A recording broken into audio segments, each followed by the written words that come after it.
1 minute. Yes, sir. We'll do the song entrance too. Yeah, we'll do it as normal. Man, what a sad week. We had Oliver Tree pass away. That was really bumming out, man. His legacy will live on with his songs. Yep. Oh, dude, straight. I love his music, man. What an interesting that? fellow, dude. We'll I get was right into actually- this. I think we'll bypass the intro song and just get right to the talks. We got so much to talk about. Right. So yeah. But yeah, man, I heard about it and it's just sad news, man. What a cool fellow.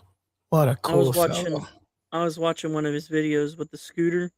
Mhm. Oh yeah, yeah, with the long legs. And he got caught by the cops, and I was watching it with my homies because they just what a crazy we're guy, about to have man. a great separation. So I feel like he's like one of those dudes that would be like in the Jackass shows, right? right. Yeah, he's just a silly goose, but good man. He made some really great music. R.I.P. Yep. R.I.P. Oliver Tree. Much love, baby.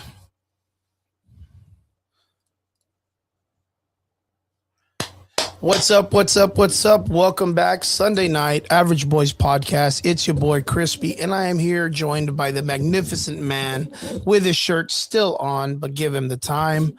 Derpy Entertainment. What's up, my dude? What's up, my dude?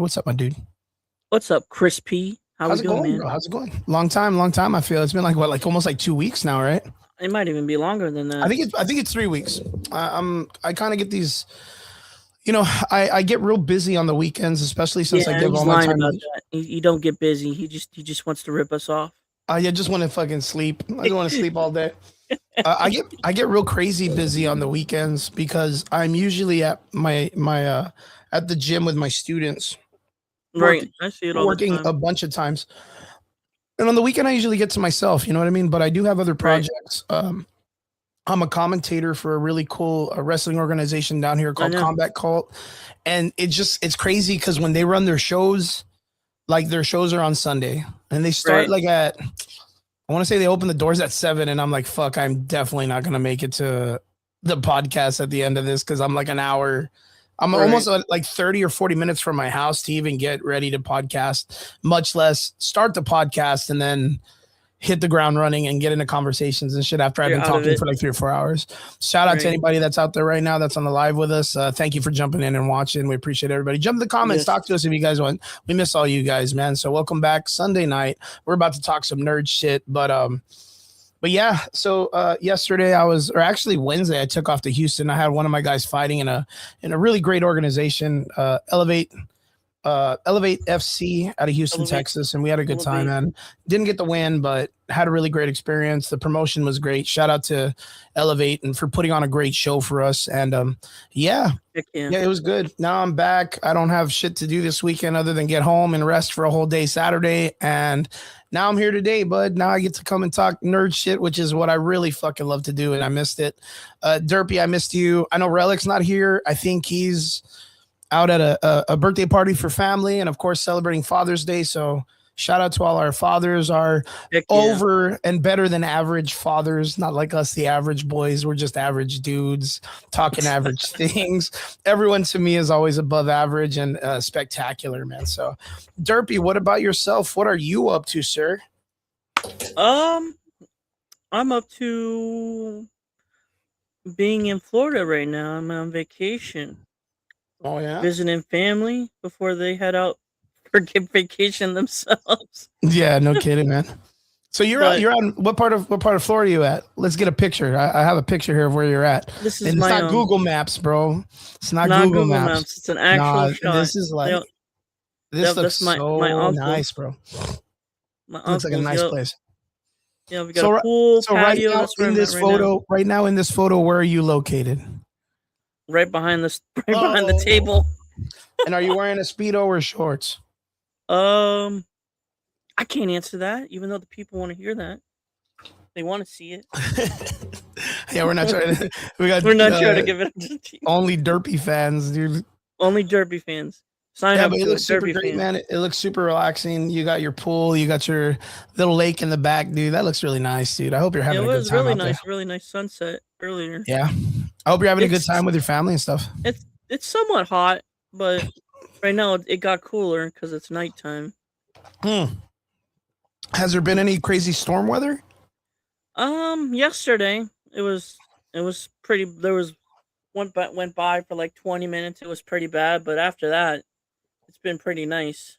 Dang, that's crazy. Well, I hope you're It's been good. I very hope your beautiful. family's good. And Yep. what a lovely place to be, dude. What a lovely place to be. Got to come back, and actually in end of October, Halloween weekend, got to come back for the same place. Their daughter, my cousin, is getting married, so I got to Oh, come back dude, congratulations. from Halloween weekend to the 5th. Nice. Are they So, like into the whole gothic scene? Is that why they chose Halloween or what? um, Real Nightmare Before Christmas they kind of like stuff? Or what? fall, so I guess they like the fall. Mm, My cousin likes the fall, so and it's gonna be like a really nice place. Like not location. near where I'm at right now. It's about 40 minutes from where I'm at, but Excellent. it's gonna be Excellent. on the Excellent. beach side. So Ooh, damn, it sounds yeah, nice. Sounds super nice. Other than that, Derby, what else has been going on, man? What else? What is the sports life? What's the limelight? How are the answers? How are all my people out there doing in the cool world? I haven't talked to the Yinzers, but we still have a group chat. Like right now, it's the off season. Like I said, it's not really like until training camp actually starts for my Steelers. It really isn't really Mm. much to talk about. Well, what But about baseball and baseball, my team's been doing good. The the World Cup, Pirates have dude? The been doing World good. Cup's been crazy, man. World Cup has been awesome. It's so I crazy can't believe how. about Spain. Spain Oh has yeah, yeah, done, and then Turkey got eliminated. Dude, did you see yep, that? yep. That's And then what? Mexico beats Korea. yeah. Yeah. Come And on, I don't know if you've been watching, but like, I don't know if it's just because I'm so close to Mexico or whatever, but there's so much like content from like the Korean people in Mexico, bro. Like these guys are just like living it up, dude. did you Living it see up. one of the Korean dude like fans dressed up as a Mexican, like stereotypical? Yeah. There's even this one. He made like such a fucking funny video, and I was laughing because I was like, yeah, I could see this kind of being a thing. He was like, "Yo, we just lost to Mexico." But it's okay because they're gonna have a big Mexican Korean baby boom within the next couple of months. So I was like, this fucking guy, dude. It's so cool, dude. It's Oh, so fucking funny that they're out there. Everybody's just partying hard. Like it's been such a good show right. of good faith and good sportsmanship amongst the soccer fans, right? Like I know Right. that sometimes it could get a little hectic. I think it was super crazy because this past weekend, again, we went up to Houston and everyone was talking about the like the Spurs and the Knicks and all this stuff that was going on. And they were like, a lot of Yeah. my friends going up there were like, hey, bro, you got to be careful because people are going fucking nuts, dude. Like, you're going to have to watch Did you out see and be what on. It looks did you cool. see what the Knicks It fans was did, dude? crazy. No. What happened? They burned a bus. Nobody was in it, but they still burned a school bus. They destroyed it and then they caught it on fire. Dude, you have to catch me up on. I saw the why. I'm not really like big on team sports. I've told you this like a million times, right? Right. You have to tell me the context as to why the other day, or anybody that's out there watching that's part of like the sports part of the answers and all that stuff. Cause I know you guys are into that stuff. What was up with the Elmo head on a fucking pike? what? They Wait. literally, it was just Okay, Elmo's. hold It on. was fucking wild, Derby. It was Hold Elmo's on. head on a stick. What's up, Javi? Good to see you, bro. And on the bottom was just a paper that said traitor. And I was like, dude, this is fucking Yeah. beyond wild, dude. Like, I did not understand it. People are rabid. People are mad at Elmo, dude. Hold on. I got you, Elmo. dude. What is So this what is is the context behind the Elmo hate? right here. Th- This is You're what it gonna is. tell I'm me gonna send you right here. there's actual context behind this? Yeah, there. Oh I no, sent it dude. to you. I sent you. You should be able to pull it up. There's Elmo's That's account, let me and see. all the Knicks fans just freaking roasted him. That's what he tweeted out when they were up 3-1. Well, he just put Elmo hopes both teams have fun. Yes, he meant the Spurs and the Knicks. But why did people like? Because they're Because he Knicks fans. posted. Because they waited 53 years. Like, what do you mean? I'm so confused. That's good. That's not too bad, is it? No, like you don't know how crazy Knicks fans are, dude. Like Well, I mean, I do perfect now because they're example. Yeah, fucking. yeah, they put it. Yeah, basically, I that's hope the both teams. context of it, though.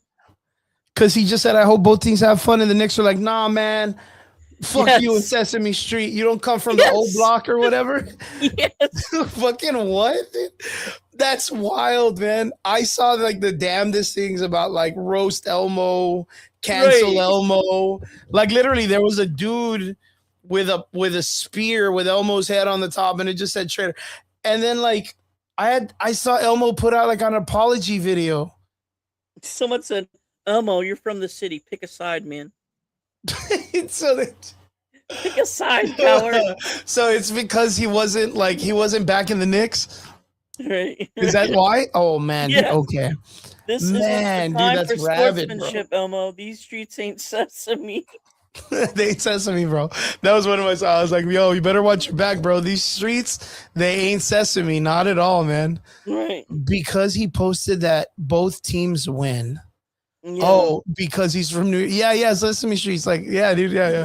From the Knicks. Sesame Street's from New York. Oh man, dude, I did not get that. I literally thought Sesame Street or like Sesame themselves like had him come out with like a Seattle or not a San Antonio Spurs jacket or something, like had him all decked out in some weird way. That's 100% what I thought it was. That's what I thought it was. But someone said Elmo giving me some Larry David vibes. oh man, that is rough, bro. That is rough, man. Dang, dude. The sports people, they're crazy as fuck, man. Well, New York fans in general are crazy. Yeah, they're rough, dude. They're really, really rough. Damn, that's crazy, brother. That's crazy. But yeah, shout out to them though for winning it finally after 53 years. So the Knicks got it. Yeah. Nice, bro. Nice. They didn't win it if they would have won it at home, it would have been way more crazier. Yeah, straight. But they won it in Texas, so. Cool. Yeah, man. Well, I mean, all the sports stuff is going completely bonkers right now. You had that. Of course, I told you, like, the World Cup Stanley Cup, too. The Stanley Cup. Everything is so off the chain. There's so much excitement for, like, sports. But one of them that really caught my eye. Because hockey and basketball are done until actual football comes out. There's not really much. Yeah.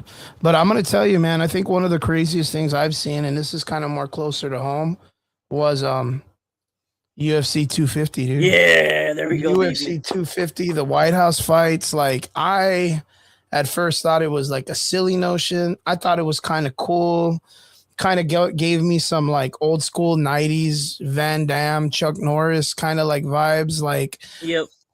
And then the event came, and I was telling my guys, like, man, this is history in the making. We got to watch it. And I was not at all disappointed, dude. It was an amazing fight, an amazing night of fights. Nothing was like boring.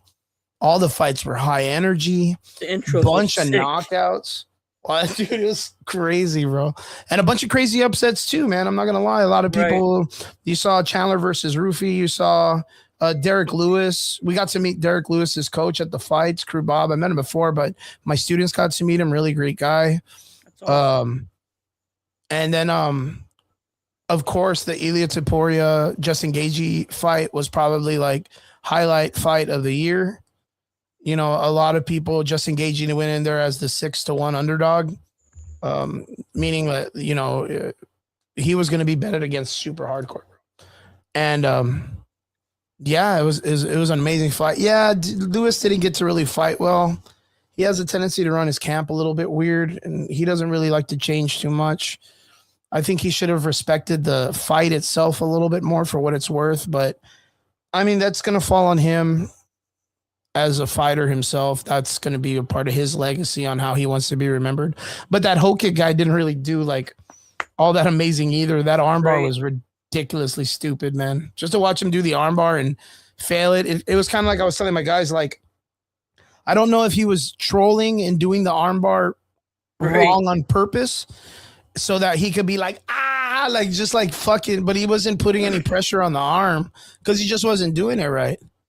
Like you Right. have to squeeze your knees, you got to get your hips up and put pressure. He could have had Derek Lewis. He had him all stretched out. He had no reason to not do it. So it's hard to say if he did it because that's the way he wanted to, and that was his purpose to kind of like mess around and raise excitement and troll Derek Lewis, or if he just doesn't really know how to do the armbar itself. So for what it's worth, it was a fantastic fight. I was going for Ilya Temporia, dude. I think everybody in the world practically was, except for like the diehard Justin Gaethje fans who, again, nothing against Gaethje. Great man. He has this really great nickname of being your favorite fighter's favorite fighter. So like, yeah. So Justin Gaethje, super well deserved. Put his name out there, put it on the mark, and what an amazing day. What an amazing day. Everything was so cool, man. Did you get to watch it? I watched some of it, not all of it. What out of someone who likes it as a sport? I mean, I know you don't really do like the whole like mixed martial arts, or you're not into boxing or kickboxing or anything like that. But like watching it on the outside, like how did you feel about this event? Because I mean, it did get some scrutiny from some people, and of course, going in, I thought it was just gonna be like, another UFC fight. I'm just saying. Yeah, another event. But once you saw it, even though covered behind the White House and all that, but once you saw it, it was pretty bad. It was pretty badass having the White House right there and having that whole stage there and all those people and content creators, even the president outside in the front row. That just was the most right? Like. What's even crazier is like the president being front row with all those people. Yep, 100%. I mean, I want to defend the guy but having him out there as the president is really risky and have a lot of guts, balls to actually do that, regardless it's in front of the White House. Yeah. I mean, there was some talks about there being some type of like attacks or something like that. Like knowing that you're going out there in such a vulnerable state, right, and going out there and relaxing and still enjoying the night and doing for what it's worth. Like I think the only thing that they were casually worried about was more like the rain. Right. That's why the rain started late. It was on and off a little bit. Yeah. But it seemed like a pretty calm night. Yeah, man. When we watched it. I thought it was beautiful, man. The opportunity for these guys to walk out of the Oval Office, even that was like, sweet. Those man, dude, that's so cool. The drone, and then like that, even that opportunity that the fighters getting to walk down with the hallway with all the pictures of all the previous presidents, like, God, dude, that's so amazing, man. Like to have that opportunity sounds so cool, man. Like I've always wanted to visit the White House. Yeah. Just like to see it.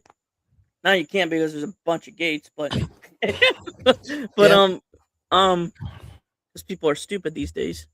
But, well, they do to give tours. I don't know if they'd still give tours of the White House. I mean, the fucking X-Men movie when Nightcrawler had people walking in the White House. Remember? They used to do like little tours that you could like get. Yeah, you can get walkthroughs. It's probably as rare as it is nowadays because of the risk of. Because of the risk, yeah, that makes sense. Yeah. But overall, 250 was an amazing show. It was awesome. The band. The military band that they had did a fucking cool, man, dude. Yeah. It was so cool. The flyover with the fucking Blue Angels, like the fireworks, like that is true. That is very true. Well, it's half true. A lot of people don't know, but like this will probably be the last time that they do a fight like this because it cost Dana White millions to put this show on. Right. Like it cost him a fuckload to do it.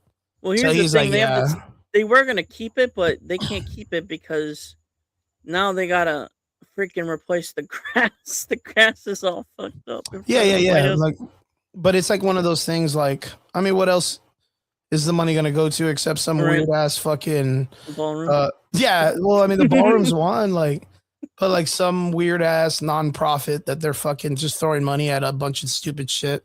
You know what I mean? Like, yeah. It's gonna go the same way, no matter what. At least it's gonna go to sharks with freaking lasers. Yeah, what a lot of people don't know is we literally just got our historical version of Rumble in the Jungle.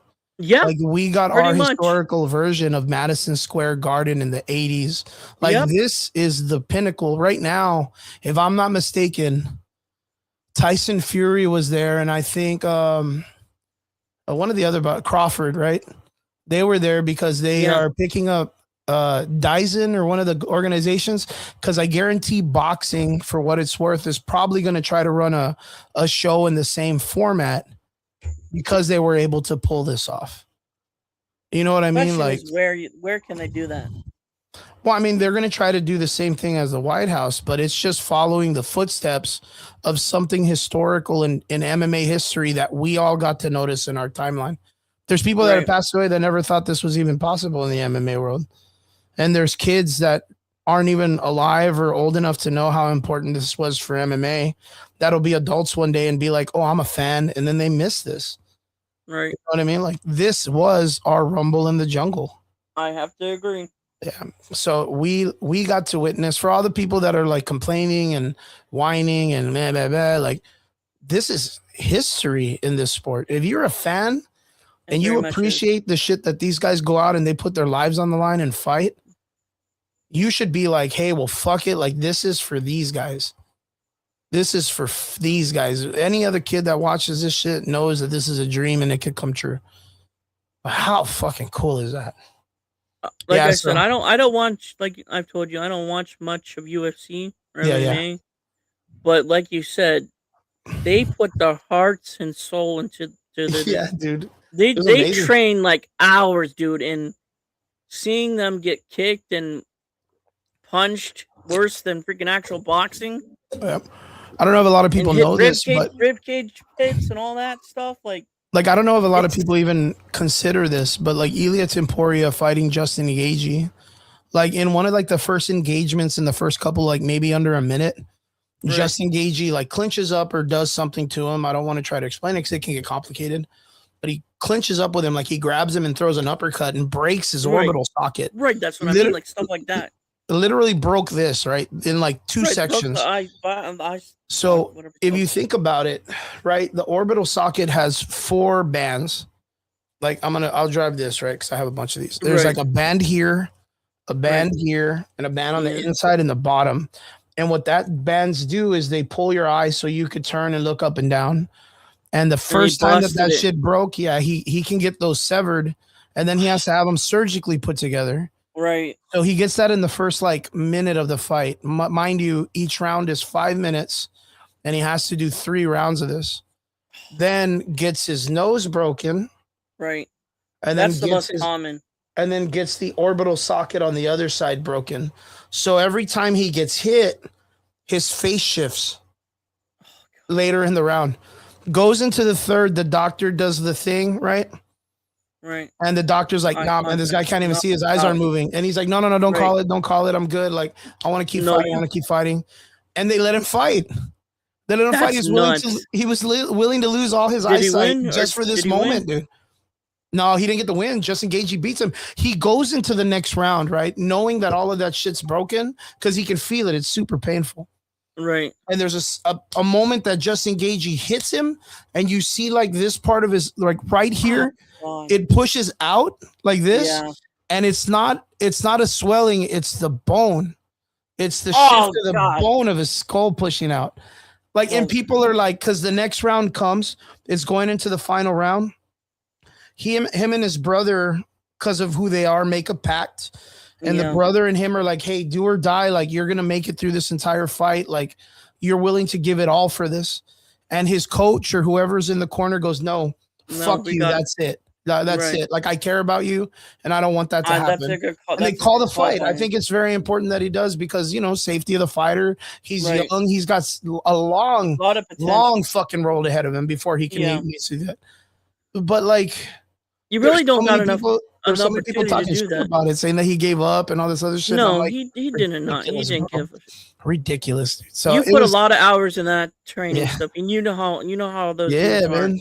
Like they have a heart of a lion, dude. They do not give up. Yeah, just to know that he went out there and was willing to give the conceited and the damning people that talk shit, like his eyesight. Like the idea to willing to lose his eyes just for a moment for someone to cheer and act like they're cool or whatever. I just thought a lot of those people were huge pieces of shit for laughing at him or calling him a coward or whatever. And it's like none of those dudes even know what it'll ever be like because they're gonna talk from their couches their whole life.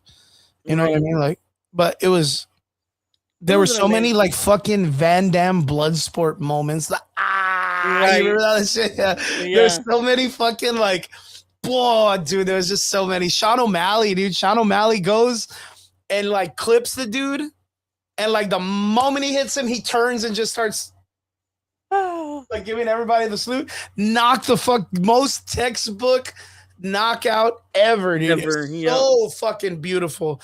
That was like the picture of Muhammad Ali standing over Frazier or whatnot when he's on the ground and Muhammad Ali's like standing all cool or whatever. The picture. Yeah, the famous fucking photo. Like that was it, bro. That was the Sean O'Malley when he's like, he hits him, boom, and just turns. He knew that was like, it would have been. He knew that was it. He knew he sold it. So would have been cooler if we got a flag or an eagle. Yeah, in the background and shit. When he salutes. He just needed that perfect action. Did he salute to the president though? It was so perfect, so perfect. Huh? Did he salute to the president when he did that? He saluted to everyone.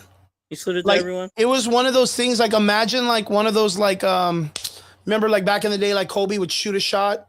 Yeah. And before it lands, he was already like celebrating Babe Ruth. Yeah. Point.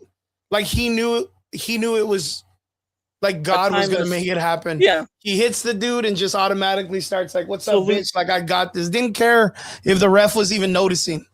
Like he knew it. He just knew it in his heart that he got it. And it was so fucking cool, man.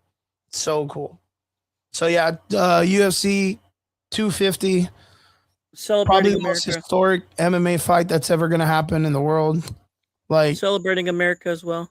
250 sure. Yeah, 100%. I know a lot of people they're in and out about that, but yeah, 100%. 100%. So cool. Shout out to those dudes that put hours into that tonight.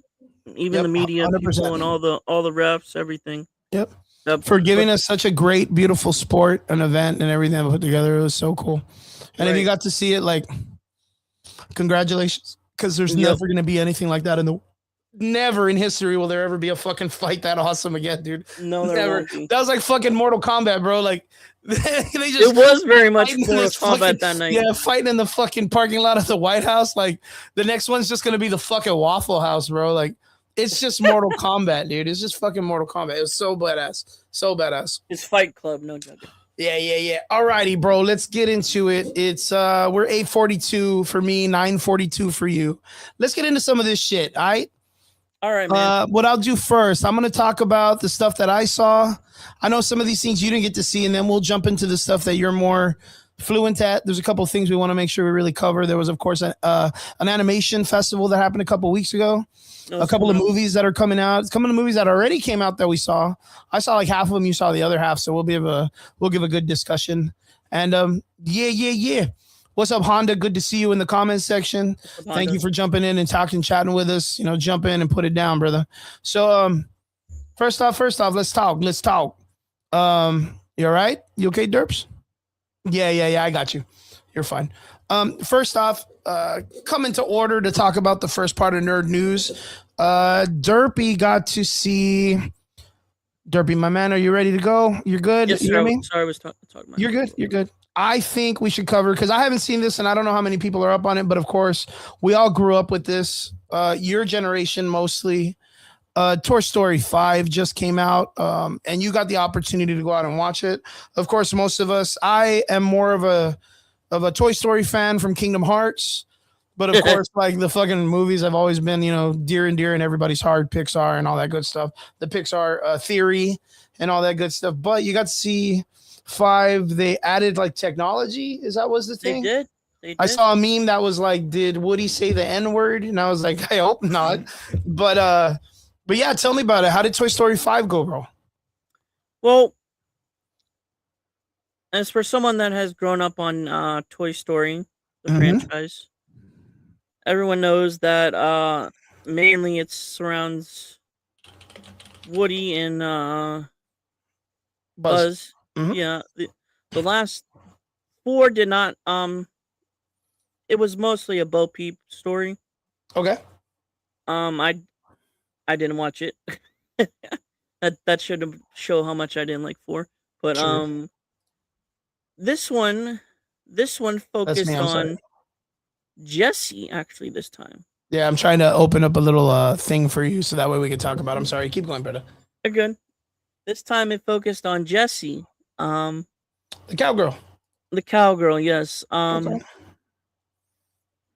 The whole story was basically um Bonnie, the owner, which we last saw in the end of Toy Story 3 and 4 and all that where Mm-hmm. um but basically the whole time is that Bonnie's trying to earn a friend. And this lily pad technology has pretty much taken over every child's mind, basically what today is Yeah, like in the real world. Yeah, no in the kidding. real world. Yeah. And they call it tech. And Ted? the toys refer to tech. And Tech, like with a K or an X? Like a I think K? it's H. I think H tech TE. Oh, TECH. Yeah, tech Oh, okay. Tech. Okay. Yeah, that makes sense. like technology and all that. But Mm-hmm. they refer to as tech, and like all the toys are like scared in the beginning, and like they'll get replaced. Like most toys have been already replaced by other kids, and Bonnie's basically the only one that hasn't got a lily pad yet. And then Oh. the parents basically end up getting her one, and then it was really good, dude. It Yeah. was really good because the whole premise really shows how this era and how kids today are, their imagination is not the same. True. Their creativity, their imagination is not the same once where we were at as kids. Yeah. It's and it shows in this movie. Um Overall, by the end of the film, obviously it's Disney, happy story ending. Jesse does find a suitable friend Mm-hmm. for Bonnie and all that, and they get together and have, happy ending basically. Okay. I don't want to get too much into it, but like I had a blast. I Okay. would say this is a movie that, regardless, it's gonna make money if you don't see it or not. Yeah, But it's Toy Story, bro. Like, yeah. it's got already 300 million over the weekend. Damn, man. Yeah, Yeah, that's crazy. it's But like Toy Story 6 Pixar bucket. doesn't fail to ever like really like to deliver, right? Right. Like they do But really well at doing films and stuff. But like, so I have But a at question. the end of the movie of the Mhm. credits, I told everyone. I shouted basically, "Book it now, Toy Story 6. That's gonna make a lot of money. Yeah. So This is like gonna make a lot of money." So with the current dynamic of Hollywood, I was just talking about this to a friend of mine the other day, and I was like, I'm so disappointed with Hollywood, not filmmaking. right, I'm disappointed with Hollywood because they're almost self creativity, sabotaging themselves, right? A lot of the creativity, IPs that we've grown up and loved have changed because the uh eras, the time yes, changes. and agendas and politics and all this other Yeah, crazy stuff, right? And it's nothing wrong with that. Because you have to take chances to see if it works. right. But like sometimes I feel like, and we're going to talk about Marvel and DC later because of course we Yep. have things to talk about. And those have been, even Star Wars, man, has been In the changed so dramatically into like yeah, a positive negative situation. yeah. But was there anything in this film that you felt was in that nature of like the political stuff, or did they manage to keep that out and keep it, just for the They kids, and not push on some kind of weird stuff? slight, but not as Okay. much as past. Okay. Like they've been pushing. You know what I mean? Not. Yeah, yeah. There was like little moments of it, but not as bad as it was. Okay. Uh, So they there keep was that like basically like they kept dissing Woody, and Woody. then they kept dissing Woody because he's like old and stuff. Mm, Um, I didn't. It was okay. Like I wasn't a fan of it, but it it was passable Okay. because the moral of the story, Do because you he is old. feel? The other thing, the only other two things that I felt that was unnecessary Mhm, was Bo Peep again, mhm. how they did the she made Woody look stupid. Oh, okay. Like girl Just boss kind which of stuff. yeah, the girl boss stuff. But she's always been that kind of It was character, only no? like two scenes. It was only like two scenes. But she's roughly always been that kind of character throughout like the series of Toy Story, no? Like Yeah, she does like slightly. the martial arts poses and does like crazy shit and all that stuff. Yeah, slightly. The Uh, one more thing that kind of upset me. hold on. We got Relic. Relic's in the chat. Here we go. And what is up, Relic? What's up, my What's dude? up? Good to see you, brother. Good to see you, man. Let me fix this so that way we could all be equal. There we go. Oh man, Oh, I need to can you hide bring it us, up man. I top? need to fix this somewhere. Boom, boom. Oh well, there we go. I had a Toy That's Story better. thing up, but it's okay. I'll remove the photo and put us up in here. Good to see you, How did brother. my Good to see how did you. my What? freaking How you computer guys already been? be down this way? Oh my Good, bro. goodness. Good. It's been a long time. I feel like I haven't seen you guys in so long. I know Derpy's Dude. close enough to give you a hug, but I know you had some stuff you had to do. I'm So, disappointed in him, Chad. oh, What, that's are so you in sad. Florida? He has already, to be a Derp? dad. I can't hear you. Oh, can What? you hear Derpy or no? I can hear. Hold on. Maybe let me fix my Derpy, audio. give us a little bit of talking. Oh, I'm Give us a disappointed test. in him, okay, Chad, because he's now a I can hear father. you. There he goes. Yeah, Yeah. he went to Florida and he's like, oh, Relic's got family stuff to do. I didn't get to He meet has up to with be a him. father on He Father's has to be Day. a dad on Father's Day. Oh no. Yeah, and unfortunately, I had to work, and it's my daughter's birthday. Oh, happy birthday to your little Oh, one. Yeah. Happy birthday to your little one. happy birthday. Thank you, thank you. How you She had been, a good Relic? time. How's everything been going? Dude, things have been going nuts. Actually, Good or bad? I would say both. So, Okay. Oh no. like, have you guys been? Like, are you guys up to date in anything Lego related? Oh, I knew you were gonna bring up the Lego Uh, scandal thing. Tell me you're not a part of this, dude. Oh, yeah. Oh Like God. you're okay. Well, I you owned gotta tell me. I owned a franchise. I owned Bricks No, and I know that. No, I know. No, but Yeah, you're yeah. not like associated with like the stuff, right? Scandal. Like I was on one of Reckless Ben's videos. Wow. Oh, Okay. God. Yeah, and we had I a didn't know that, bro. conversation. Yeah. So like, the channel's been blowing up, which is good. We're close to 2,000 subscribers. Perfect. And Awesome, man. Well, congratulations. Yeah, and it's been great. But like, I've been putting my story out there. Like, I remember I told you guys a little bit even on stream, Uh-huh. but like nobody would pick up my story. No Lego YouTubers or anything like that. Yeah, yeah. And then I just commented on someone's channel that's like, yeah, these guys they screwed me over, and I'm so happy you guys are putting the story out there. And it was Fuck, Echo it's- Based Network. Do you guys are you guys familiar with Echo Based Network? I know roughly I've about heard of a Echo little Base. bit of this stuff, but me myself, I'm not really deep diving because, of Yeah. course, like I'm not a big subscription to Legos in general. Well, Echo Based, they're more of a Star Wars channel. Yeah, Okay. Star Wars. Anything, Yeah, yeah. those dudes are Star Wars guys. Yeah. So they're awesome, and I went on their channel. Nice. They invited me on, and we talked about it. And then I said my story, and then I went on Camelot's channel, and then I've been doing live streams and talking about it because every single person that's like the bad guy in the story, I've had to deal with, and I've had like, Yeah. personal Relationship, somewhat. relationships. Or and- business professional, right? Yeah. Yeah. And are you okay, dude? Like, I know that, it did affect your life like a tremendous amount with the business and stuff in general. Yeah. Like 2 weeks ago, the owners called me, threatened me to, if I get involved, Oh, that they no. would sue me, and I'm like, well, too little, too late. I already told my story to Reckless Ben, and Bring him to I'm Texas, bro. already- Trial by combat. You can fight it out with him, bro. I got Yeah, you too, bro. yeah. I'll corner up with you, bro.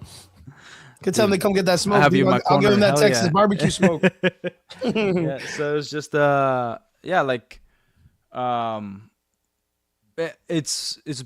it's been awesome. Like the community is super great. Everybody's been very supportive, and they've been talking to me and hearing me out. So it's good.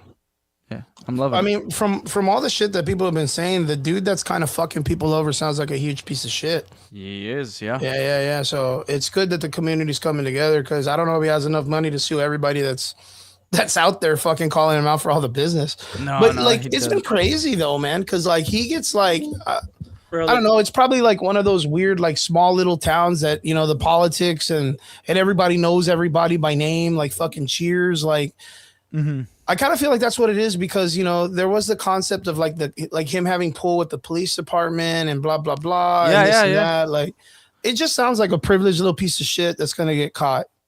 Yeah, That's really all it sounds like. That's really all it sounds Really? like. yeah, and it gets real deep. But like I bet, yeah, man. yeah, like Because you I've can imagine, watch, you could imagine that if he's doing this with Legos, like fuck the regular community, like he's gonna fuck over everybody. Oh yeah, yeah. Right. So he's Oh, gonna yeah. get so torn up.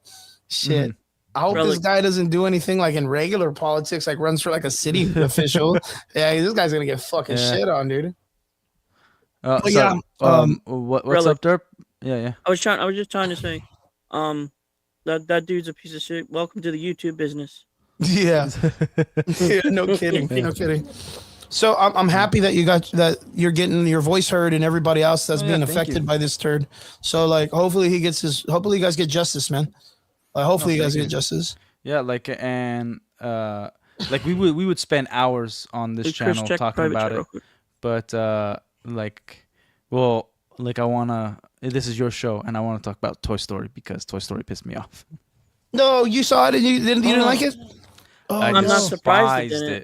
it. Nah, no, Despised actually, I am surprised. Actually, I'm a little No, surprised. I'm not I was actually surprised. when I heard that the iPad was like the bad guy, I was like, oh shoot, they're actually gonna do a good story. Like I started getting excited about it, and then I got He super watched pissed. it. Then I watched it. Yeah, yeah. So what? Well, okay. So I was letting Derpy do his thing. He's gonna kind of like. I have to. Okay. Oh yeah. Yeah, Okay. yeah. I see you, bro. All right. Yeah, I gotta- Well, I'll be Relic, right back. he's got to do Yeah. something real quick. So Relic, so you got to see it. Derpy was giving us kind of like an insight on how he thought the movie was. I mean, he's Yeah, not. and by the way, I sell the high C's on that one. I did not spend money. Oh, on nice. that. So what'd you get? What'd you do? What'd you do? Well, I How'd watched you get to go see it? Sell the high C's. Oh, I do Relic. get this. I do get this. Assassin's Creed. Black Yeah, Slave, yeah. baby. W Relic. Yeah, that's a W. Yeah, That's yeah. a straight W. Straight W. So Relic. So you got the opportunity to go I'll be right see back. it. These Toy Story IP's been around 100 years, dude. Everybody like right Uh-huh. now is probably saw when they were growing up. So I know that you said you were pretty disappointed with some of the stuff. I'm guessing Yeah. it's going to be like. This is what I was saying earlier. There's a difference between it right now for me. There's a big dynamic change, which is like I'm not disappointed in filmmaking. I'm disappointed in Hollywood, like for how Gotcha. they're changing things. Right? They have a certain, I guess, specific thing that they're really out there trying to do their best to change up all of these IPs and things. And it to me, it really hasn't been working. No, it hasn't been working at all. It's like so it's because they're not being genuine or they don't have like how do I put it? They don't have Father's Day. like the people that are writing these stories, they don't have experience like life experiences enough to understand gender roles, to understand like concept of a hero and trials that are beyond like getting to their work. Okay. You know, and trying to make a paycheck. Mhm. So like you see these people that are writing it, and well, if you look back at like some of the best writers, like Tolkien, like the dude served in World War One. He's had some pretty solid experiences, right? Like with war and stuff, right? Yeah, That's with like war. the Well, like politics it's like and- politics, like, and he got to see both sides, like, and then he got to live through World War Two, right? And then he saw like the uprising of technology and the rapid increase, and it all kind of delve into his life, and so he used that to have experiences, and he like truly studied, truly cared about figuring out and having an opinion on the spiritual side, you know, on the religious side, like all that stuff. Like he actually went for it. People are lazy today. Like their life experiences, like they watch TikTok and then YouTube and the news, and that's how they form their opinion. They don't do any studying, and then that's just their whole life. Yeah. You know. Yeah, it's kind of like the idea of how I mean there was a really weird thing I would notice about social media, where you would bring someone in who has some type of doctrine and some type of study, and then you bring in some clown on YouTube who just has a YouTube channel like us, you know, like the average boys, like, and then they put us in a debate amongst each other, and I'm thinking that I'm going to go off and that my opinion is going to matter or be valued.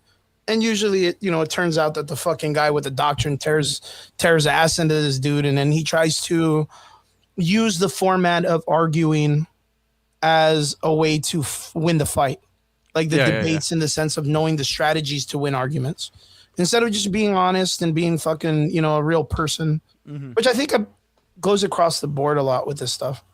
But Derpy was telling me that, for what it's worth, like he had an okay time with the movie. It was okay. But then, of course, I was like, look, with the current dynamic of Hollywood, like, do you feel like there was like agenda pushes, right? And he said, like, yeah, like they did this stuff like where Bo Peep comes in and saves Woody, but that's been done before in the film. Like it's like unless it's well, like doubled. it's like, all right, you have one or two jokes about some of the characters on like, up their expense, right? Where it's just like, but then when it becomes a lot, it's just like punching down. Like they had to belittle the characters to prop up the female characters instead of just realizing that like everybody is different. Everybody's like a different role. Yeah. And everybody has strengths and weaknesses. And like one of the reasons they're together is because their strengths complement somebody else's weaknesses and vice versa, right? Yeah, like the team bonding. Yeah. So there's no team bonding. Like, and the problem isn't that it's a Jesse story. That's fine. But then it's how they wrote Jesse, and like all the characters, like I would say number 4 destroyed Woody as a character. Oof. As a whole.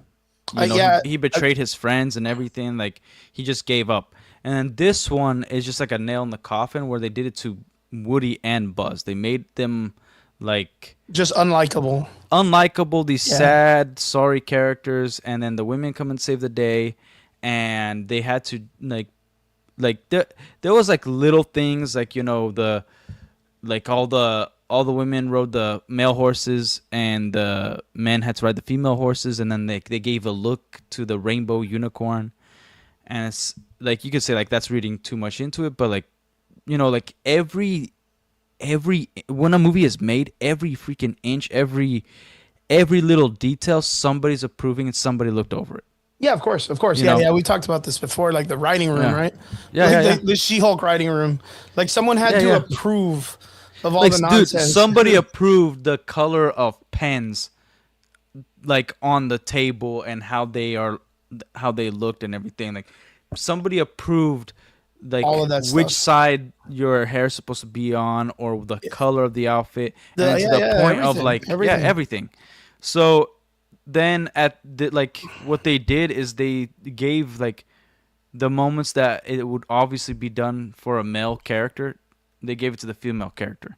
Like in the comment section, Mahan Harden says, or Mahan Harden says, I really wish they would have stopped at Toy Story 3. The fourth one was so unnecessary, which is almost like exactly what you said about what they did to Woody's character, right? He says, my kids went to see this movie, but after what they did to Woody, they want I hate to see what they do to Buzz. Oh yeah. Oh no, don't take your kids to go watch this. Like what it teaches your child? They push the agenda of like men are just better than, or women are just better than men. Yeah. Major. So like so they try to switching, and it's not that subtle. Like for instance, like Jesse and Buzz get married, but Jesse is the one that's at the altar, and Buzz is the one walking down the aisle. And then, but when they kiss, so weird. Yeah, when they kiss, he dips. She's gonna dip Woody. No. Buzz's leg kicks up. Oh, I get you. Like remember the movie Princess Diaries where like she's saying like she wants her magical moment, and it's just like, or her foot pop moment. Yeah. So they do that, but Buzz is the one that does it. I mean, it's just so awkward, right? Because like if it wasn't so brash and on the nose about all of this stuff. Exactly. Like, Yeah. it would be okay because it's a comedy, it's a film for kids. Like, those things are kind of goofy No, and kind of silly. But like, since it's just so on the nose, no, but like it's also like they, for instance, like the little girl, she plays like she's a boy. She doesn't play like a little girl. a tomboy. No, she plays like a boy. Like for instance, like we were talking about Lego before, right? Yeah, Like yeah, Lego has the most extensive study on the differences between boys and girls. yeah, Because back in the day, Lego was like, hey, kids like our product, but the only people who stick with it are boys. yeah, Like, and then girls, they're it's really hard for girls to get into Lego. So, because they weren't really catering to them, yeah. Of course, right? the nurture. And, Yeah, the and nurture so of the they psychology of started, children. yeah. So they started studying, like, what's the difference, like how girls play and how boys play. Well, Yeah. they took like a Batman toy, gave it to the boy, and then the boy played like he was Batman, Yeah, yeah. He's doing adventure bodied the shit, character hero and stuff. everything. Yeah, yeah. Yeah. And then when they gave Batman to the little girl. He was getting married. He was doing No, a no, bunch no. of like Yeah, the she, girl she stuff, yeah. like they were having tea parties. They were like, Yeah, yeah, yeah. I like get the that. girl, the Batman became the girl, and that's how Yeah. little girls play. They don't play as the character. Like Yeah, of course. they play the way they want to play. Like if they want to do a tea party, it doesn't matter if they grab Goku or Barbie or whatever. Everybody's having a tea party. Yeah, yeah, yeah. You know what I mean? So like, and then it gets a lot more extensive, but then like they noticed the difference, and so then they made the friend sets. They started catering a little bit more to girls, where it's like not even the Lego minifigure. It's like reminiscent of Polly Pocket and Bratz, Yeah, okay. and so then they have those kind of minifigures till Mhm. this day, and to keep like interest To cater to bring to more to girls' cater attention, to little, right? little girls, yeah. Yeah, And and then it's understandable. It's understandable. and then obviously, like, there's women that are fans of Lego and an IP like Harry Potter or whatever. That's cool and all. Mhm. But the majority till this day is still boys. It's still men that will collect toys, that will play with Lego, play with toys. It's not.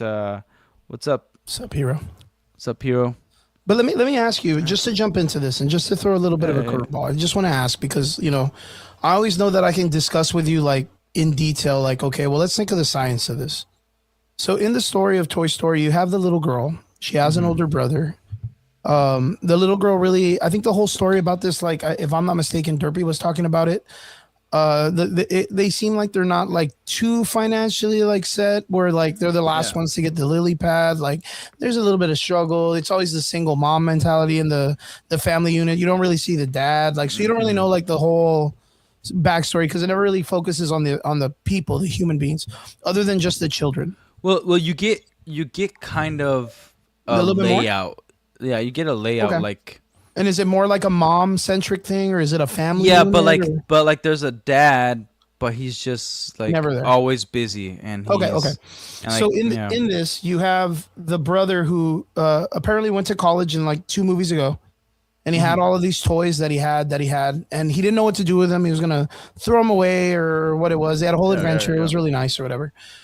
But instead, he chooses to give these toys that he grew up with as a young boy to the daughter or the sister or whatnot, Mhm. who is this at that time, just a normal, from what it looked like in the anime or from the Pixar movie, just a normal little girl. And Yeah, then yeah, she yeah. gets to kind of like cater to using all of these old toys that a young boy used. Do you think that sets it up for the character to be more of that tomboyish character? Because we do respect the idea of the tomboy. Like, we grew up with friends that were probably Oh, yeah. tomboys all over the place, right? Like I like, but But that's you know the what I'm thing, you're talking still- about, right? Like, I know, I get it, but like that's becoming a fan of something. Like if you watch a show and your tomboy's like, oh yeah, you like that stuff, but the way you play is still gonna be different. You're still a girl. well, I mean, Like that, like because it's like that in the It show, it's like that in the Goonies, it's like that in all the stuff where Yeah, it yeah, has yeah. like the retroactivity of like yeah, but boys to girls. but there's They're not hanging that around much of people. but there's not that much of a shift that quick, you know. Oh, okay. Like I have a son who's 6, and my daughter just turned 4 today, right? And they play all the time, but she's still super into princesses and stuff. But if we pull Yeah, out a there's nothing wrong with that. like if we pull out a sword or a lightsaber, she's like all for it. Yeah, yeah, yeah. You know, like she'll watch Teen Titans. You know, she wants to play rough with my son, but Yeah. she also wants to play with her Barbies. Yeah. So she's like right there, and I think just because you get a different set of toys or your siblings move out or whatever it is, like it doesn't make that kind of shift. No, but with the child It's like, psychology, there is yeah, this yeah. concept of nature over nurture, right? This is pretty much how it is in the idea of when the child still has the plastic mind, and you can like kind of like form the ideas and the morals of how this child will be, unless it, Yeah, but like the thing do you is, feel like the movie gives us that to show why she would be like, why she dictates to be more of a tom girl, or like do they really give like I don't they don't give much. anything like that? So like the whole thing is like kids don't really know how to play anymore. That's supposed to be the setup. Okay? And then all like like they do some things really well, like all kids are addicted and they're just doing this and scrolling or whatever, because that's like lily pads. So they have really muscular fingers and shit. Yeah, they have your judo fingers, your Yeah, frog just fingers, have fucking broken fingers. yeah. So And the setup is supposed to be that they're trying to help them get away, because like toys are becoming a forgotten thing. It's actually a really good premise, because that's Yeah. actually what's happening today. 100%. And that's the thing, they just crapped all over it. They turned it into some sort of, instead of like a message of like let's go back to enjoying way it was, outside, getting away from social media, and Yeah. playing with toys and connecting with friends and stuff like that. They try to just use those elements to push their ideology and their message, instead of having a message within the story. See, and that's what I asked Derpy, because I wanted to get his opinion on it. And I know Derpy just likes the films and most of these IPs for, the nostalgia and what it is, right? And I respect that. I know he enjoys them. And that's important, because as they're going to be the people to keep the films going and not let the theaters go out of business. You know what I mean? Yeah. But that was my major concern, is like if you felt, because again, like I said earlier, my mentality's kind of shifted in this idea that I'm kind of like really disappointed in Hollywood for like how they've managed to ruin a lot of these things. Yeah. And I kind of feel like the Toy Story idea and Pixar, yeah, they've had, some pretty interesting concepts that they've kind of put into the shows and all that stuff in the years, like, but I wanted to see if there's like a dynamic change. Like I think Derpy said that right now the film is at like $300 and something million opening. Oh yeah, it's really booming nice. in the box office. But it's like, Pixar. Like you didn't expect anything else. But it's also like this. Look, not to go back, but like I was on a podcast talking about the Lego stuff, right? Yeah. Where like everybody on the internet's like, yeah, this company it's over for them. They're gonna get destroyed, bro. And I said, I'm not sure, because we are informed here on the internet As much as what they want to give us. But your mom that, is always busy and she just wants to enjoy a good time with her kids, she's not going to go to the movie theater studying like, oh, this movie teaches all this bullcrap. She's like, no, this is a kids movie. Let's go watch a kids movie as a family. Movie. Right? Yeah. So it's one of the reasons why it's blowing up at the box office, because we're not blowing up, but it's doing really well. Yeah, like, it's the same thing. Is like when you have the IP, when someone says, hey, Star Wars, there's a Star Wars movie, let's go watch it. It's Star Wars. And then you show up and you're kind of like, what the fuck was that? That felt like shit. Yeah. And then they're like, but whatever. Maybe this one just sucked. We'll see the next one or whatever. Yeah, and, like and that means they already spent their money too. Yeah, like, so it's like, Toy Story, Monsters Inc., Cars, like those movies, when they enter, it doesn't really matter what these people, even like the Buzz Lightyear movie, which I don't know how it did at the box office, but they took some liberties to do some interesting stuff, right? But like, this is what it was, and it's so sad to see that it's gone this far, like into like the realm of like 100%. This is a kids' film. Mm-hmm. You know what I mean? Like, this like, isn't an adult film. This is like a generational film. Like the kids that saw this as kids, Toy Story 1, are all adults. So like they'll bring their kids to come watch it. Yeah, like. And that's the thing, is it's like that's what they're banking on, is like Yeah.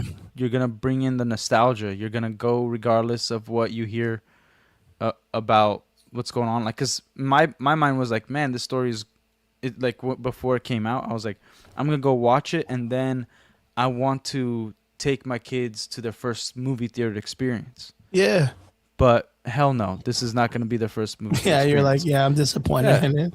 Yeah, because like I'm careful. Like I care about what my kids learn and what they watch, Yeah. Yeah. I remember you telling me. and like because their brains they're sponges. They'll soak up everything, Mm-hmm. and that's why like what you do together as a family, you'll remember it forever. Like even if you don't have the memory, you remember sense. You remember your feelings when you that you had as a kid, as a teenager, and we always crave that. We crave that nostalgia. That's And true. they're banking on people that's like, oh, these these are it's a movie about toys. Like even if it sucks, it's just toys. You want Rick to know? P, what's up? What's What's up, up? Rick P?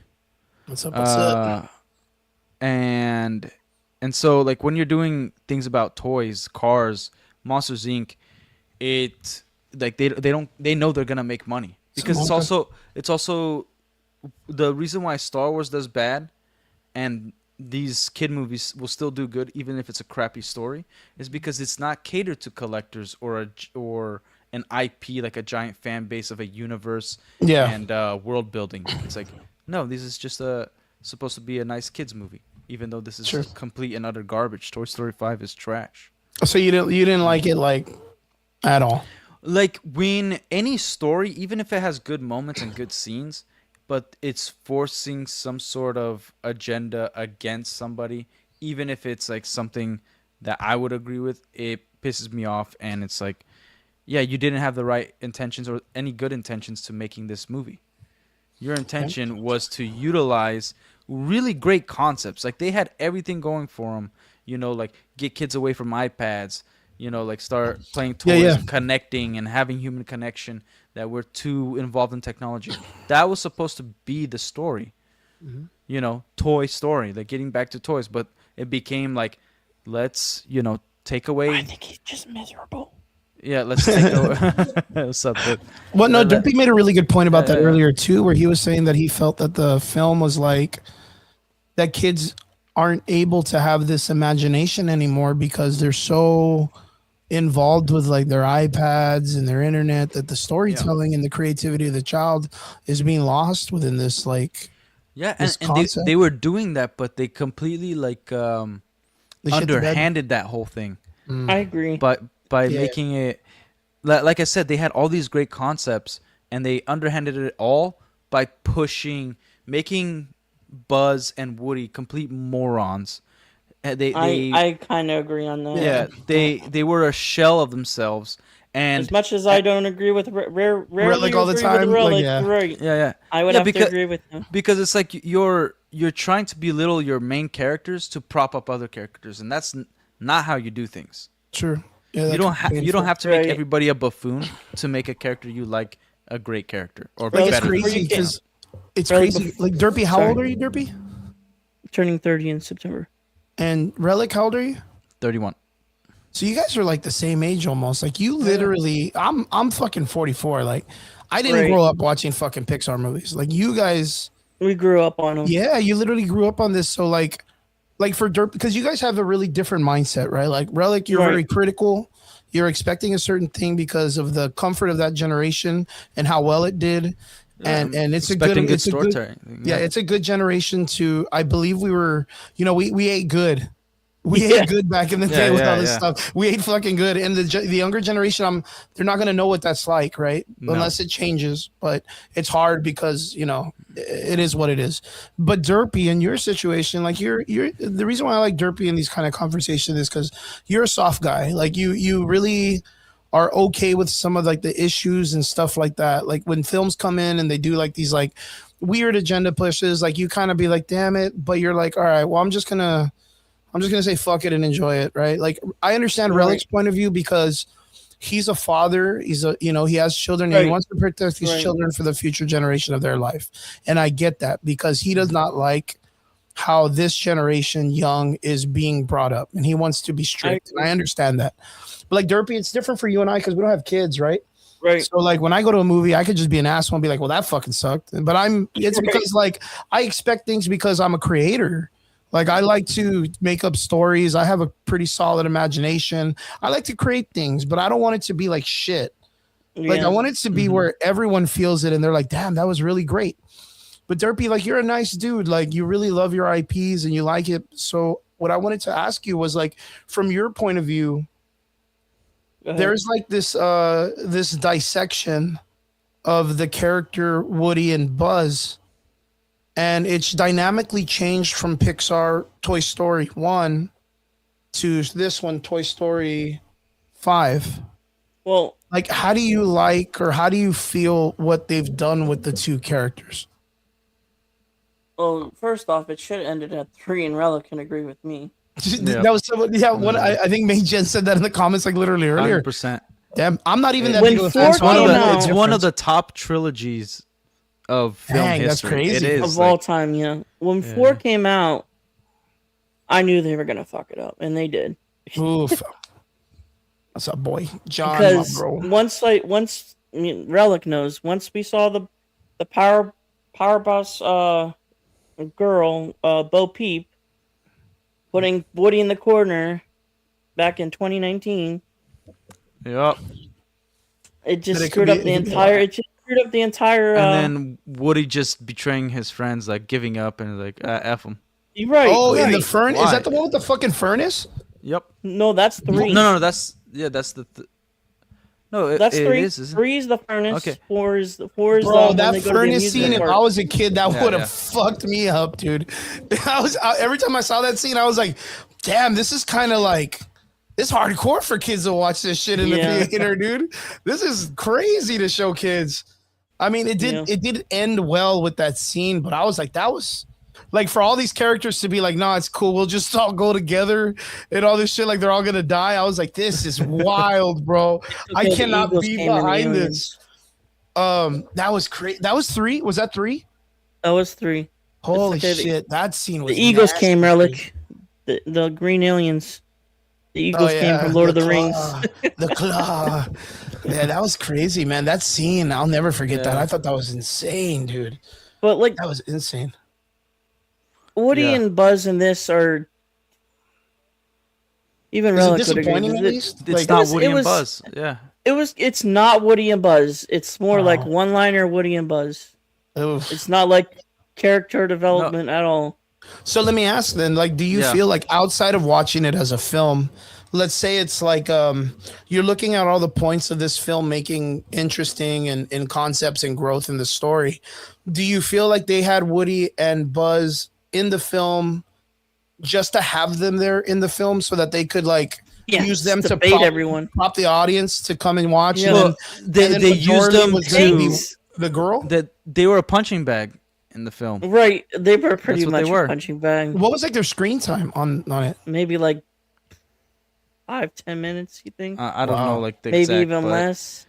But like that's the thing. It's okay if they don't have much screen time. It's okay if it's a Jesse story. That's fine. But it's they should just call it the Jesse story. Yeah. Like that's fine. You know, you can make the story about a girl, and you could have her have girl boss moments, as long as it's not about like. You have to ruin all the other characters to make her like the best character. That's a good point. Like to shit on everybody else to make her like look cool. Yeah, but like it also has to play into her character or play into her strengths. Like you can't.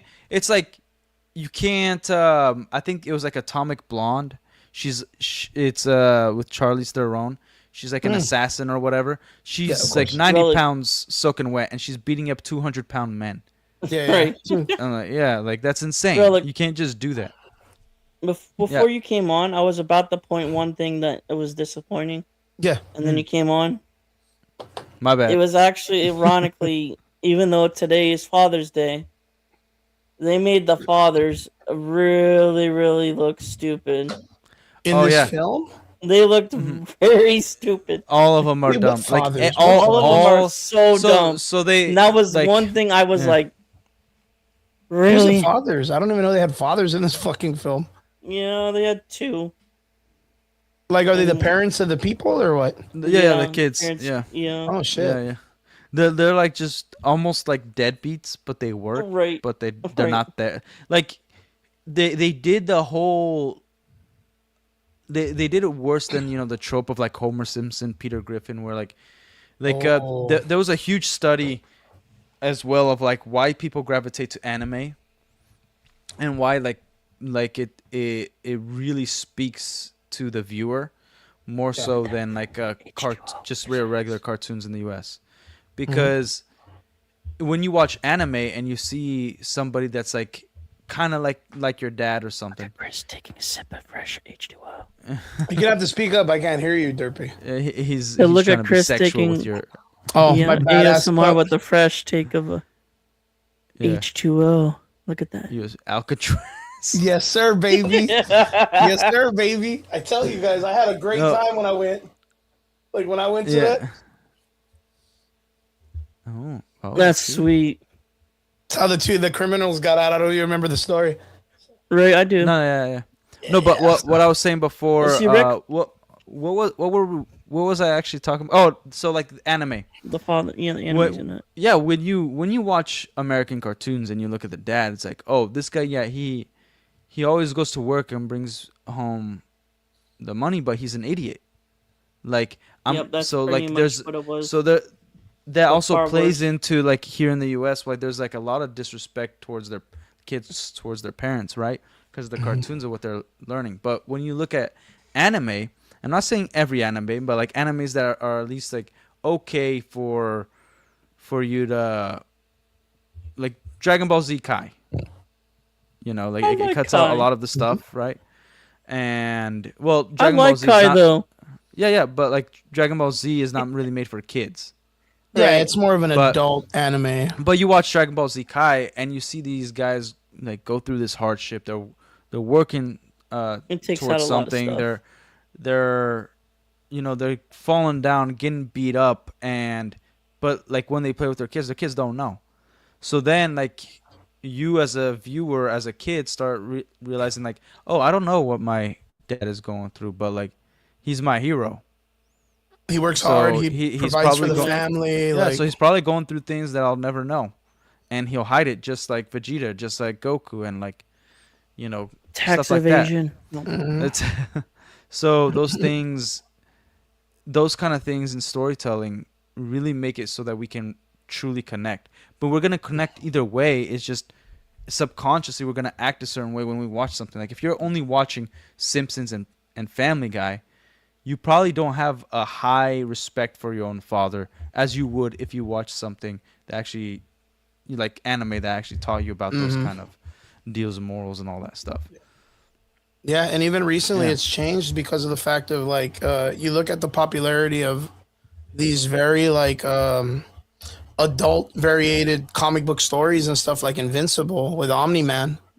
Like you have where it's like the father's like this hyper abusive, destructive person, Yeah, and then yeah, yeah. somewhat finds family values in the destruction of his family and has to kind of like pander off to like the idea of needing to like a what is it like a fight for the idea of getting like for his sins or whatnot. What's that idea of like repentance?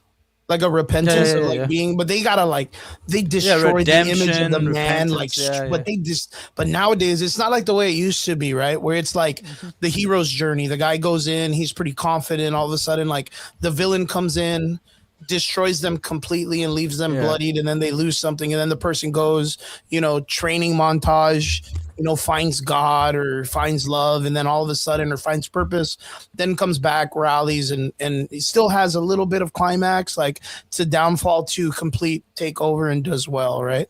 Nowadays they literally like they destroy the character like to like complete almost worthlessness, dude. Like they embarrass him, they take everything from him, and then they come back, but they're more like I don't know, I don't even know. It's crazy, bro.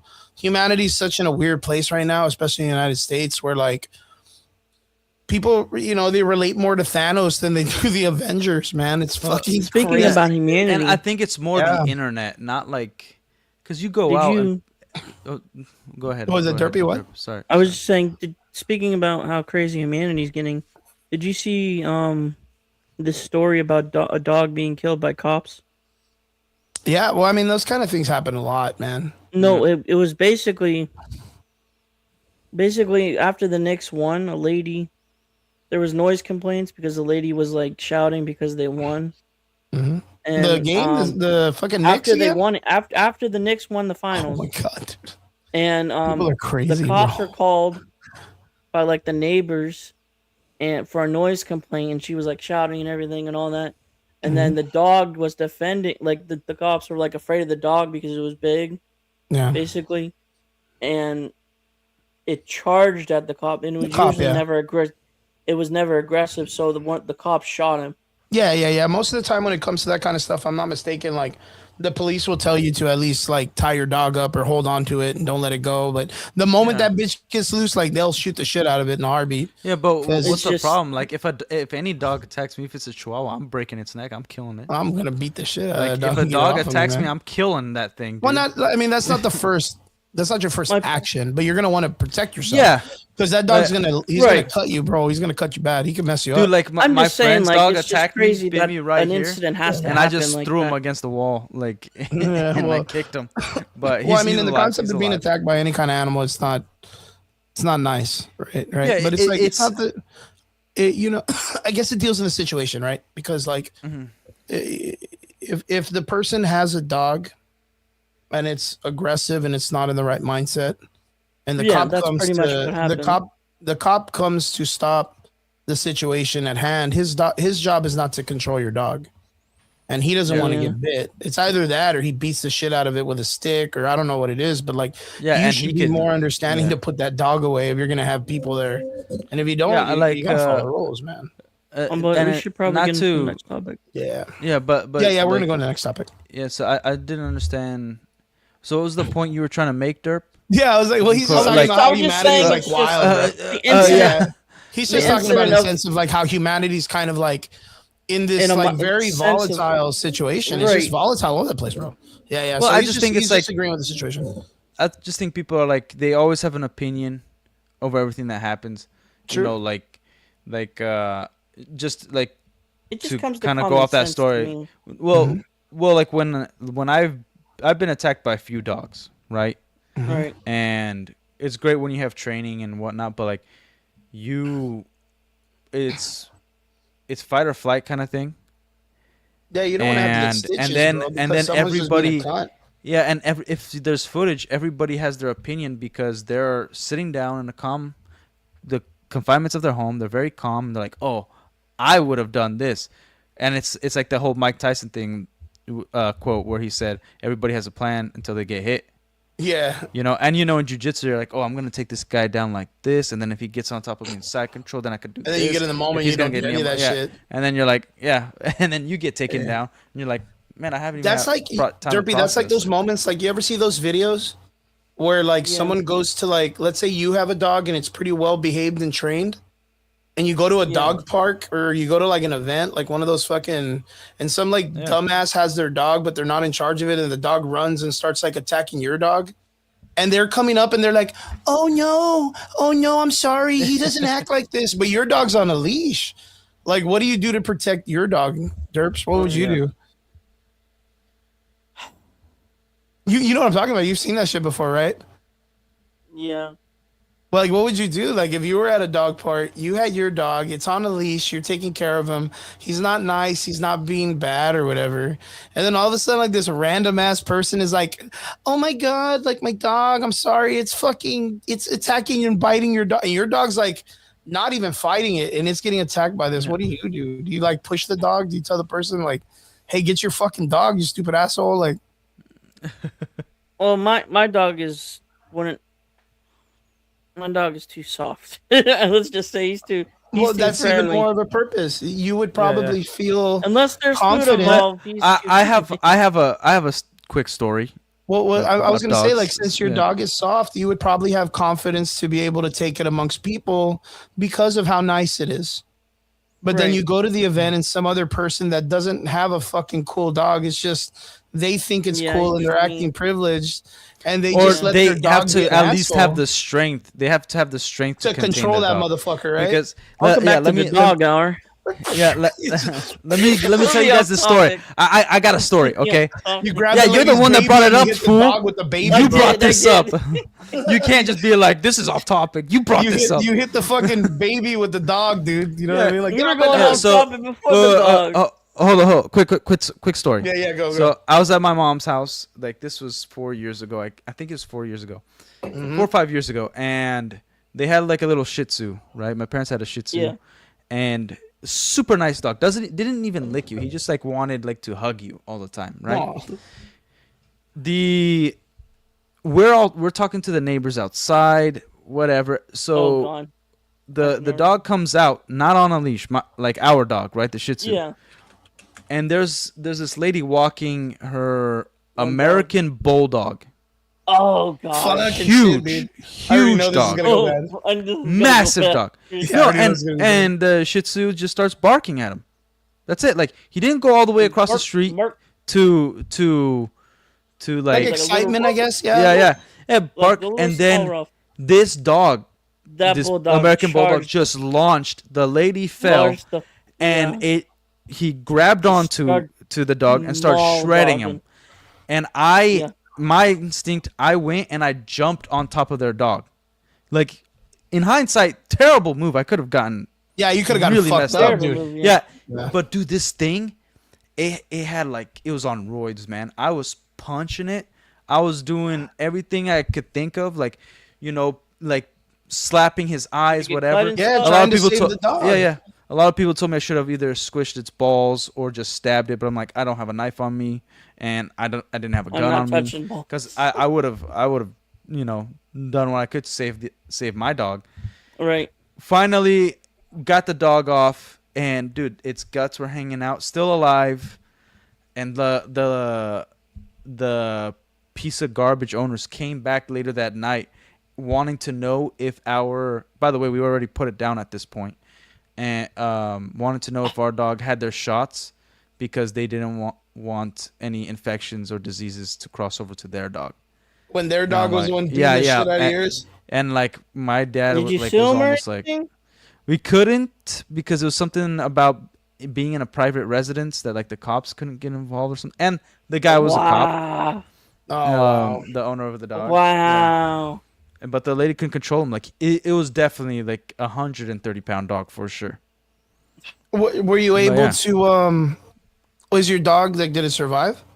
No. No, Like we they had to put it took it down. to like the emergency, like dog or animal. Yeah, the hospital. veterinarian. Yeah. And then they were like, well, the surgery's going to be a 50-50 shot, so we don't know if he'll survive. And even if he does, like, not only is it going to cost like 10 or 14 grand, it's going to be on medication, and it's going to be suffer for the rest of his life. Jesus Christ! And- You have to euthanize the dog. Yeah. And so then Motherfucker, bro. like technically it was my sister's dog, and she's the one that like decided to put him down. Yeah, just you got to chill with euthanize him. Poor little dude, Yeah. man. And then when And we that got other back, person was the one yeah. that was like, "Oh my god, my dog!" Blah, blah, blah. Fucking asshole. Yeah, and it's Yeah, like a yeah. huge dog, man. Right. So that's why I'm like, Bulldog- it's not that I like not sympathetic to animals, but if an animal attacks a human or attacks in general, I don't care if you're a dog lover. Like, I'm gonna do what I need to do so that I can live and anybody around me can live, and like Really? it's so different. Yeah. And yeah, You know dogs what- don't react to pain like people do. It's true. Well, You know yeah, what that because they bulldog don't have a. was? It didn't have a move, dude. name It felt for like I was pain. punching a rock. Like You know what that bulldog like it was? didn't twitch at all. What? What was it? You know what that bulldog looked like? What was it? It looked like that pig from Family Guy that Stewie trained.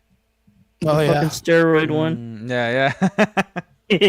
Oh Oink. man, But- I'm sorry to hear but about the- your dog, the- your sister's the dog. silver- That sucks, bro. Silver lining, they did get a golden retriever, because my mom was like, I'm never Oh, gonna. I love Because golden she was like, retrievers. she was like, this pain, They're like this so after the cute. dog died. She was like, I feel like I'm never gonna get a freaking dog, because I didn't know I was so attached. Because my mom was Aw. crying, and then like Yeah. the next 2 days later, she's like, there's something empty in my life. I need a We dog. need to get a dog.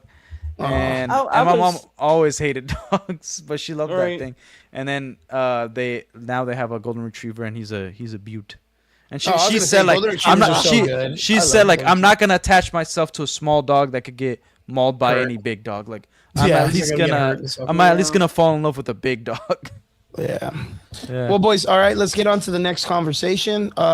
I don't have a lot of knowledge on this because I didn't watch it because it really didn't interest me too much. But I know Derpy got to watch it, and I'm not sure if Relic, if you got to see it yourself. But He-Man, He-Man came out He-Man came out like a week and a half ago. I am really far behind. I've just been so busy doing a bunch of crazy stuff, but it's interesting because I really didn't. I mean, I heard some bad stuff, but I didn't hear like bad stuff. Right. So like, okay. So what I would like to see is Derpy, because I know Derpy, you're not as critical as Relic, and I know Relic's going to give us a pretty solid deep dive, and then we can. It was terrible. You shouldn't go see this. But Derpy, I would like to hear your take on it, and I know it can't be as bad as the '90s Dolph Lundgren He-Man. No. Movie. Yeah, so it's already a step up from the videos and the pictures, the character designs. They all look great. I know that I was really worried because I saw a couple of like jabs at like the conversation of like political stuff or like agenda stuff, and I figured because it's Hollywood, but I saw the scene with like Skeletor. That everybody was talking about how Jared Leto did very well. I didn't like the voice. I really wanted the squeaky asshole voice. And can I say something real quick? Christopher in the chat. Sorry that you lost your dog, brother. But I'm glad that you got to spend 16 years. 16 years is a beautiful life. And I bet you gave him a good life, dude. So that 16 years was well worth it, brother. Good job, man. Good job. I bet you he's peeing in dog heaven on all the fire hydrants. 16 years with your dog, that's got to be awesome, bro. You know what I mean? That's got to be awesome. So Derpy, let us have it, bro. Give us the fucking breakdown on He-Man, Master of the Universe movie. First and foremost, I would like to pay respects to anyone that went and seen Scary Movie over He-Man. That's funny. It's funny. I had a lot of people that were more interested in Scary Movie. I haven't watched because that movie was terrible, and I didn't. I heard it was bad. Terrible. Yeah, I had a friend of mine that was like, I really wanted to see it, and I did, and it was not good. And so I was like, I just wanted to pay respects to those. That Rick P is speaking facts in the chat. Shout out to Rick P. Yeah, a dog is the closest thing to unconditional love you can find on this planet. 100%. 100%. Yeah, a cat demands it. A dog will give you like its unconditional love, and a cat's gonna be like, nah, man. Cat's got conditions. Yeah. My love's got perfect conditions. Way I can describe a dog person and a cat person is a cat person likes the easy life. Yeah. And the dog person is the hard-working life. Dog, I feel like the dog is the easier life. Because cats one moment will be like, oh, pet me. And then you pet them and they're like, nah, fuck you, bro. Like, don't touch me. But you don't have to give you permission. Outside, I said, pet me once, not twice. You're like, why am I outside asshole? In the winter. Yeah. I don't know. I feel like cats. I'm a cat guy too. Like I have a cat. Look, back on the He-Man. Yeah. Let's back on He-Man. We can talk animals for fucking days, bro. Yeah. I know cats hate us too, bro. I was like, yeah, you hate cats. Yeah, cats hate us too. Yeah, it's 100%. Yeah. But Derpy, your turn, bro. You got to tell us, how did He-Man go for you? What was the good? What was the bad? The stream just had a mini stroke. My bad. Yeah. No, sorry, the stream. I had a blast, like, dude. I don't know about how Relic experienced. I don't know Relic's experience in the theater, but my theater, everyone was having a blast. Like it was like a bunch of about your age, even older than your age, dudes just going and with their kids and stuff, and just enjoying the heck out of this movie. It was a heck of a time. I knew of the show, like the old one. I grew up on the early 2000s one of He-Man. But I just knew of the memes of the old one. And this movie was a good time. They casted everyone, I would say, perfectly. There were some moments with there was a little bit of the boss girl moments. Relic can slightly agree with that. There was a little bit, not much, but a little bit.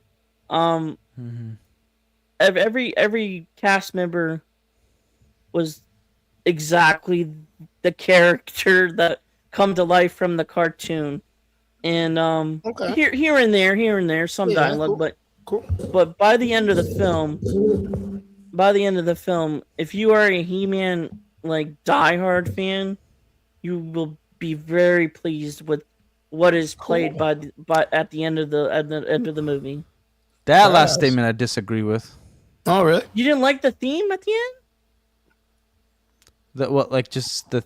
No, what, he's like, talking the about like music? them actually making the music like Music, really nice. dude, and the shit. music, just the music. Yeah, just the music. He I liked guess the music is soundtrack. fine. I thought you meant like you'll be happy with this movie. I think I He-Man meant the lovers are the gonna hate setup of this the movie. music and everything going into Gotcha. reference in the cartoon. Just that a theme. moment. Yeah. Yeah, they'll yeah, like that's a what I moment. meant. Let me ask you both this because I know Relic's gonna tear this motherfucking movie He's gonna up tear right it now. apart Yeah, because I he's already know, I miserable already and he's a I'm Floridian. I'm just gonna grin, sip my water, and be cool and chill out. And mind you guys, I didn't even have enough faith Nothing to makes go him fucking. happy. I was like, I didn't have enough faith to go even fucking watch this movie. You guys have way more courage than I do, bro. Oh, my sister took me for my birthday. Still, I wouldn't waste. I would have just got an In-N-Out burger instead. Fuck that movie, bro. There is no But, In-N-Out burger here, dude. Dude, I had In-N-Out and it was really good. I had In-N-Out. I went to I Houston. love It was the In-N-Out, Scariest expression, but bro. Scariest East Coast fucking has moment no of my In-N-Out. life. Houston's subscription crazy as credit. shit, dude. It was But, basically free. Let me ask you both, and I want you to be like, if you can remember this, was it as bad or worse than Kevin Smith's He-Man bullshit? Kevin mean Smith's He-Man. The mean the- He-Man the- Revolution and Yeah, yeah. He-Man bullshit Oh, on yeah. That Netflix. one. That was that one- fucking bad. Did you watch that Yeah. one or no, Derby? No, the I animated- just it's knew an it was animated terrible. show. You'll hate it. You'll hate it. But Yeah, it's that oh man, dude. that took itself more seriously in universe. That Yeah. like I could give it that, even though it sucked, it took itself way animated more ones or the seriously. movies? The animated. God, they were fucking trash, bro. Yeah, That it's Revolution trash. one was terrible. It was so bad that the first season was all like shit on He-Man, make the fucking chick the First badass. 5 minutes of the show, which just killing. Yeah, then, they like- kind of did that in this movie just a little It bit. got Not as so heavy-handed. much they shit did for a it. little bit, but not like as. But it heavy as the got first one. so much shit for it that Kevin Smith came in and tried to do the second film, which was better, but it was way too fucking late. He shit the bed bad, dude. Well, Kevin Smith supports the Snyderverse. So. Yeah, he's a fucking idiot, bro. Like Relic, and I'm joking. And he was down here like a couple months ago, and I was kind of excited to go visit him, but I was like, nah, fuck this turd, dude. Nah, Like, dude, he's just gonna I gotta- cry all day. He hasn't been Kevin Smith for like the Kevin Smith Ever for a since he minute. lost weight, he hasn't been the Right, Kevin Smith. exactly. he lost his coolness with his weight. He lost his Fuck, dude. testosterone. He Fuck, lost bro. all sorts of manlyhood. That goes That's with my the He lost boy. his nerd- weight. I have a good friend of mine whose name is Raymond Ortha. He's a comedian, really, really good comedian. And he's like, Yeah, yeah. yo, if you're fat, you're funny. Like, if you're fat, like you're 100% like you're a funny You guy. Like, better do be comedy. because you got nothing else. You got nothing else, Right. bro. You got nothing else. Kevin Smith lost all his shit with his weight, dude. That's hard. Yeah. So, like, okay, so Kevin Smith still holds the title of being the shittiest He-Man writer. Good? Right. Compared to this, like, okay. Um, I mean, well, for Derpy, you okay, say yes. okay. There's a debate there. I wouldn't say yes. I 100%. enjoyed this than more than whatever the fuck that was. Okay. Kevin Well, I Smith. mean, that's good. I mean, if you enjoyed it, there's nothing wrong with that. Because, I mean, that's the whole point of going to movies. You're going to go watch it. I like, But the Relic doesn't enjoy anything. He's miserable. well, I mean, that's true. I It's like, enjoy like good Whataburger. writing. I Yeah, enjoy he Lord of like- the I like Rings. Whataburger. He I likes In-N-Out. enjoy. Yeah, I enjoy New Hope. I enjoy, Return of Look, the watch, Jedi, Derpy, let me put it this Empire way. Strikes Back. Relic may have his opinion, but so did Emo, and the world fucked him up, dude. The Knicks people fucking tore his ass up. Elmo. Elmo, right? Elmo, not Emo. Did you see that shit with Did you see Elmo? that shit? I don't know what you're So talking the guy, Show the they tweet, explained it to show me the because I had a tweet. question about this because of the Knicks versus Knicks versus San Antonio Spurs, right? So Elmo, tweet. the character, mind you, the brand or whatever, went out on X and put, I hope both teams do good in the Spurs Have versus fun. Knicks. Sesame Street itself is a street based in New York City. So like all the Knicks fans were like, I literally, the reason why I brought it up was Bashing 'em. because I saw an X video with a dude with a Elmo's head on a pike, And Oh, under I it saw was that. Yeah. the fucking sign said traitor, and I was like, "What the fuck is going on? Why Elmo? What does that mean?" And they were like, "Yeah, dude. The moment that he put that shit up, people in New York were like, yo, pick a lane, motherfucker. Who you for?" Like, you're New York, bitch. Like, it's not about both teams. Fuck that other team. You're New York rep, bro. O squad or whatever. Bro, like someone said, this isn't the time for sportsmanship, Elbow. Yeah. These streets ain't sesame. Yeah, the other one that I liked was, yo, these streets aren't sesame, bro. These streets aren't sesame. I was like, fuck, dude. So yeah, Elmo, it's you're kinda from like the city. that. So pick a side, man. just because Relic may not have the same point of view as all of us or in the audience within Derpy, it doesn't mean it has to be hated. It's just an opinion. You know, we all think Hollywood fails, and it's fine. So we just got to see. I know Relic's gonna tear into this shit though, because 100%. I didn't even have faith, and I'm not even like. I mean, Derp, I've put my opinion out there. Like, even Derp, right? Or even Relic. Like, I'm not gonna at all go see Supergirl. I'll probably pirate that shit first. I know you're gonna watch it, which is cool. You're a DC fan. I expect you to go watch it. Yeah. I don't think Relic's gonna watch it because nothing in the film interests him. Like, I'm a huge DC fan, but I hate James Gunn. But I'd still like. I'm okay eating crow if he makes a good movie. Like, I was actually gonna go watch it with Derp. Derp's in town. That's why I was super excited for you guys. But because he's a father. Yeah, because I'm a dad. You know, my daughter's birthday was today, and then we're setting up for her. Now, right? No, Clayface, I could definitely make it. Yeah, dude, Clayface, so cool, bro. Clayface for sure. I want to see from you guys. Well, if you purchase a ticket, if you purchase a ticket over here in Tampa, I'll go to that movie theater. I just can't drive an hour and a half away. We were thinking of going to Lake. Can you make it to Lakeland?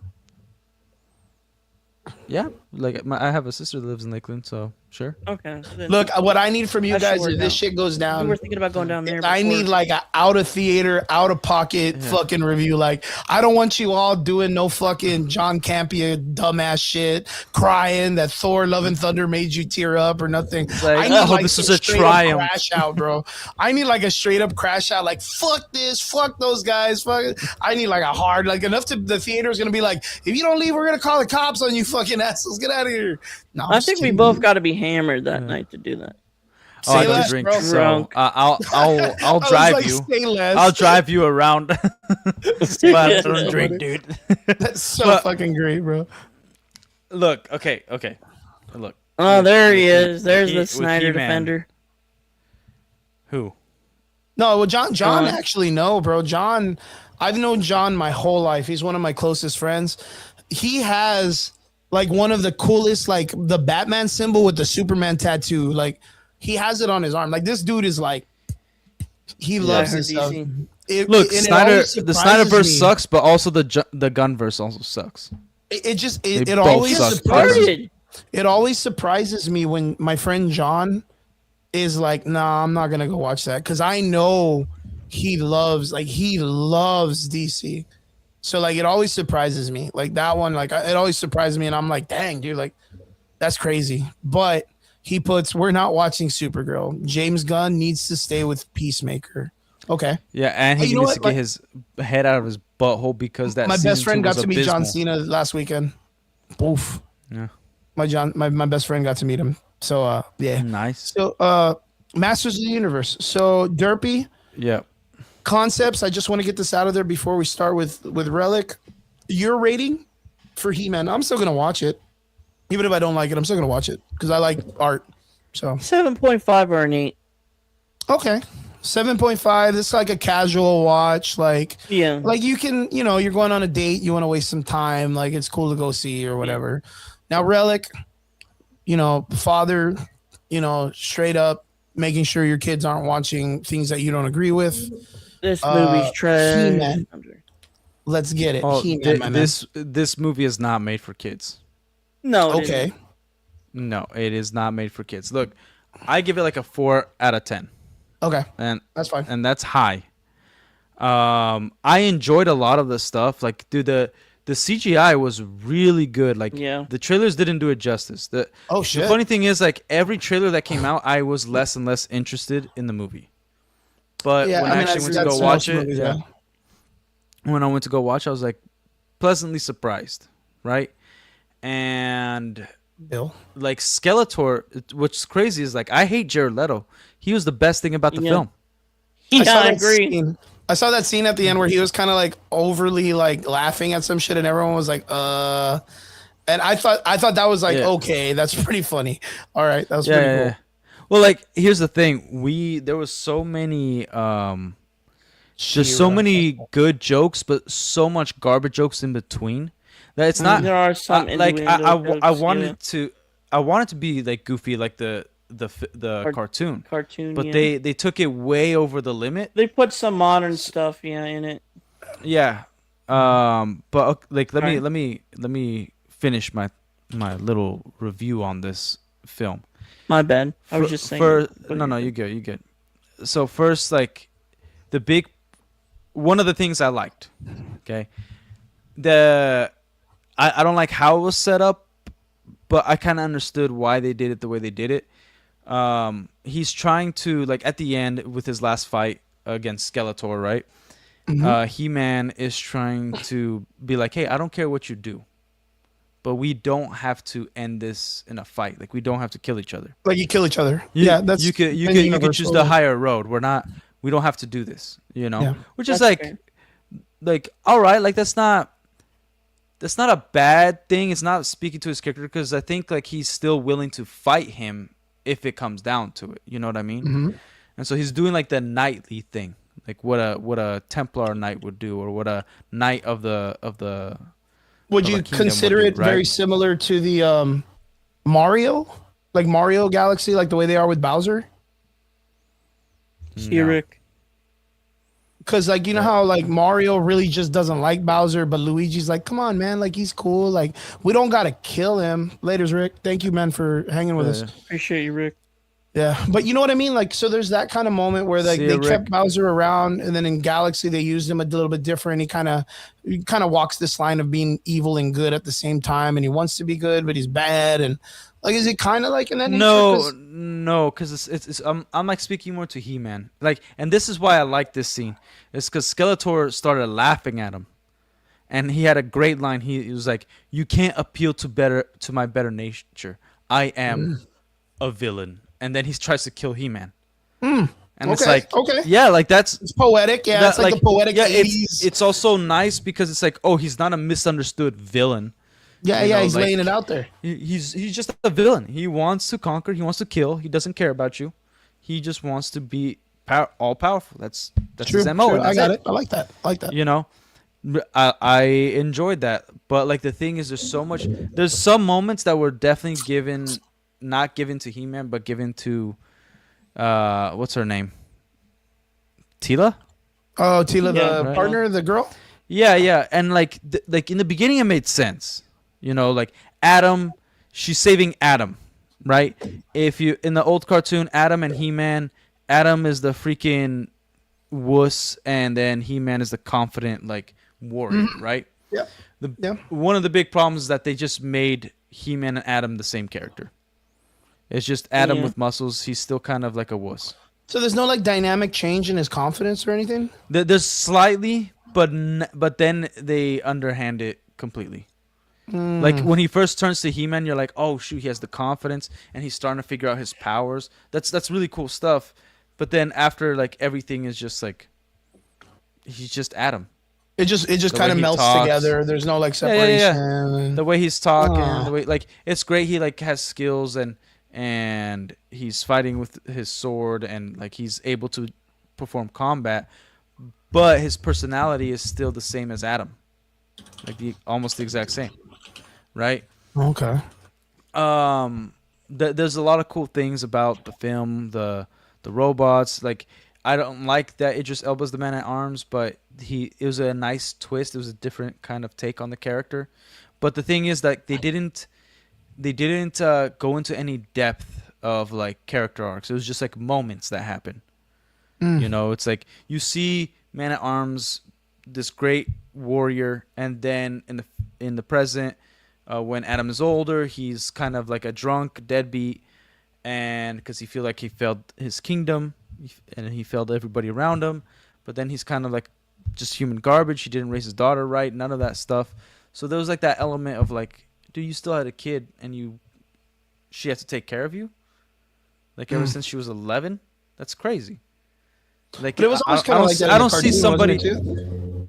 Kind of. Well, I can't remember. I don't remember. Well, it's because in the cartoon it's always like that. He's always like this good father figure, and she wants to emulate to be like him when she grows up. Yeah, no, but like now it's so okay. Yeah, that's in the cartoon, but now it's like she doesn't emulate him at all. She's like, the man you were was great, but you're garbage. You suck. Oh, really? And rightfully so. The way he's acting, he's like anytime he could get a drink, he throws up next to his face and he'll lay down next to the throw up. So he's like, Man at Arms. Yeah. It's Jesus Christ. Yeah, they tried to give him this guy. They tried to give him like this arc, but then there was no arc. It was just moments, and it felt like, and then this happens. It felt like an and then story. It's like, now this is gonna happen. Now this is. It didn't flow well, right? And then the big problem was they spoke in Castle Grayskull the same way humans speak.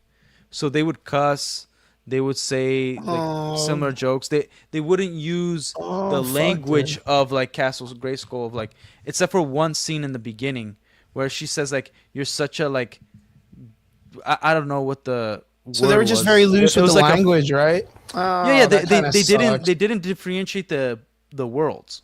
That kind of sucks. And then I'm not gonna lie, like that takes you out of the moment, man.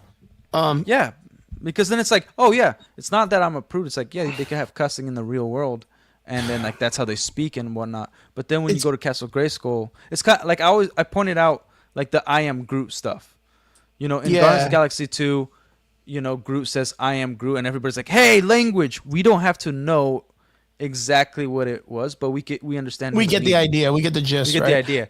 It's crazy because it kind of like takes you out of like the whole vibe of needing to understand that it's like a fantasy, right? Or a world like that sci-fi made up.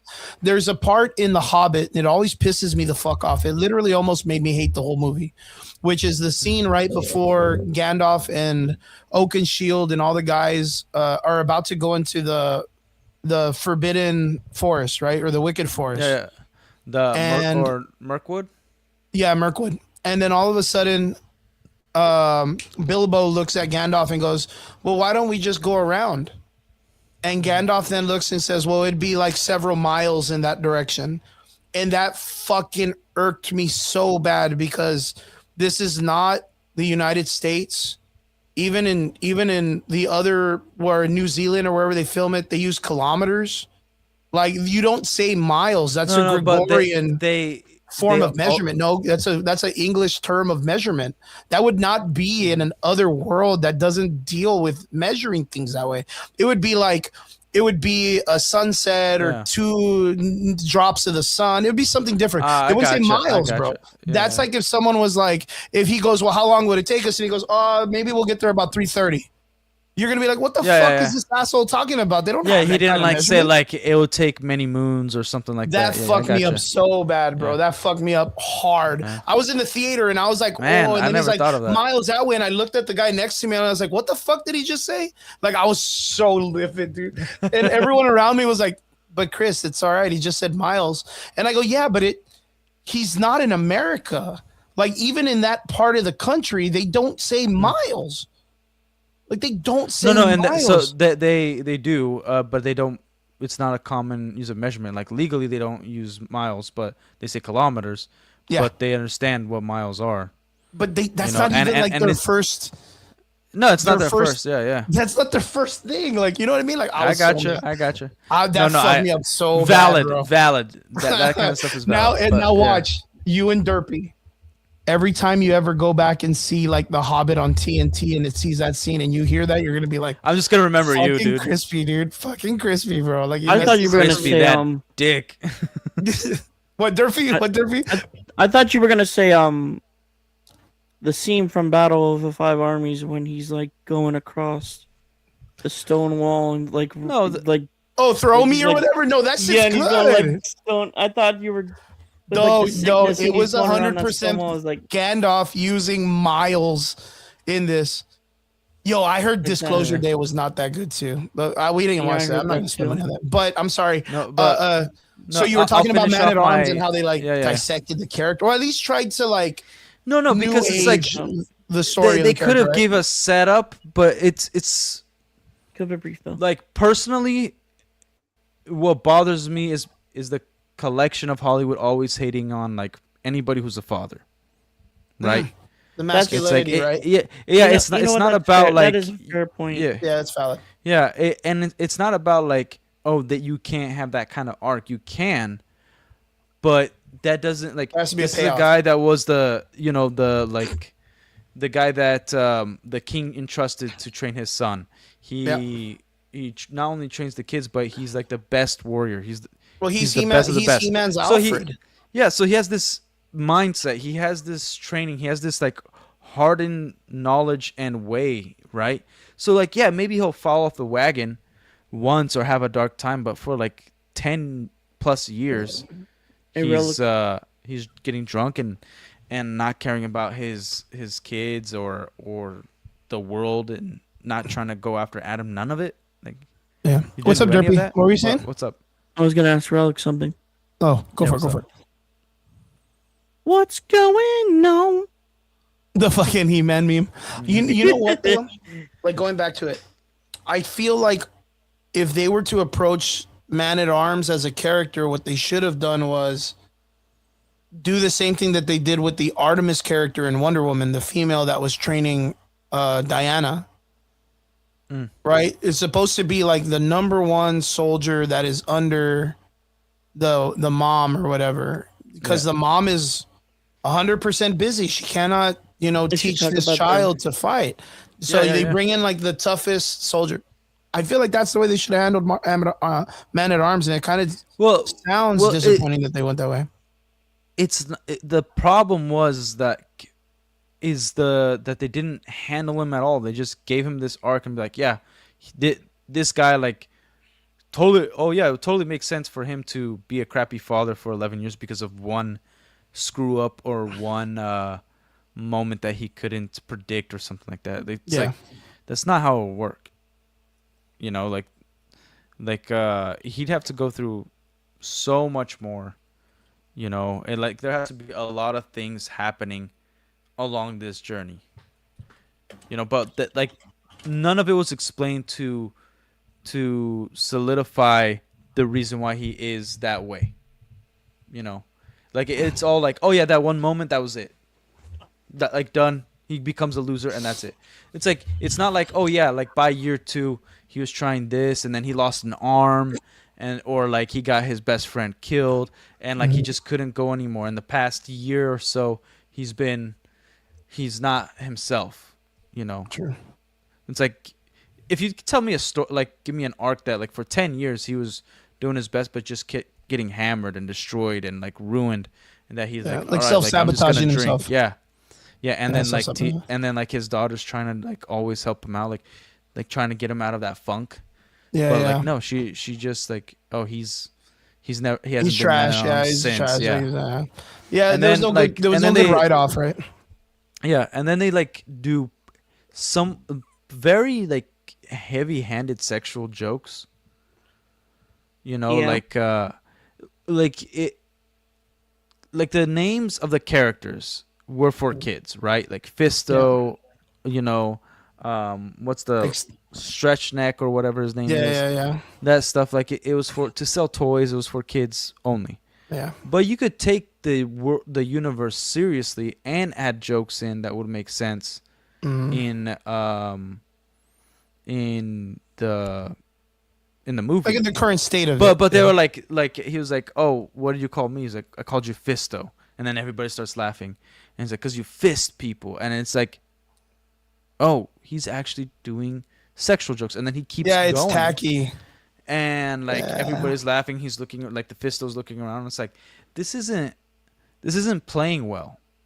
So now we've established that the world is pretty much the exact same. People think the same kind of sexual innuendos and jokes. Like we're not getting a deeper innocence. It's like a fantasy. or set. or like something that's like, and it's not to say like, oh, they can't there can never be that kind of stuff. But it's like maybe they would have more respect than our world would when it comes to sex. Well, I mean, it's supposed to be like a kingdom, and there's supposed to be like this hierarchy of knights and all this like, stuff. because back in the day, regardless if there was rape and all that stuff, people condemned like marriage, like having sex outside of marriage, like like there was laws passed. There's hierarchy, there's hierarchy and to it. And it was all that stuff. So Mechanex scene was kind of funny. It was a big respect, like you couldn't comment on the king's wife, or you could get beheaded. You couldn't make those kind of jokes unless it was with your friends in a closed environment, stuff like that. But everybody's just like, it's just disappointing because they had so much potential. Yeah, I mean, it's all there. The source material's there. Yeah. By the way, material's there, and Bill puts in the comments, but by the way, didn't the villains have a panther of their own that was like Battle Cat, kind of? I think they did, and it was Skeletor. Yeah, they did. Yeah, and he was like purple. He's like he had like black with purple armor. It was awesome. Yeah, he was pretty dope. And Christopher says Lord of the Rings was great. It was the best. Not great. It's the best. I have the collector's edition. Yeah, I have it all on DVD, Blu-ray. Yeah. It's 100%. Just like The Hobbit was kind of a little bit of a letdown, not too much. I love it too. There's some really, really amazing, like just memorable scenes. But there was just some things I felt like they just messed up on, which is fine. Yeah, like I love The Hobbit, but I could have made it bad. I listen to the song that Oakenshield sings like all the time. I forgot Mountains. what it's called. What is it? Mountains? Misty Mountains. I listen to that shit like all the time, bro. That's the song I sing to my kid for them to go to sleep. That's the song I listen to every time. Like we're gonna do something that's like fight related, and I'm by myself and I'm meditating and I'm doing it. That's the song I listen to. Like that is the song. Yeah, good on you, bro. Good on you. Fuck yeah, I love that song. That gets me super ready to just go for violence, dude. Yeah. So freaking awesome. In your opinion, what would you rate? New Gollum movie's gonna suck, by the way. Huh? Okay, I hope it doesn't, bro. But it's going to.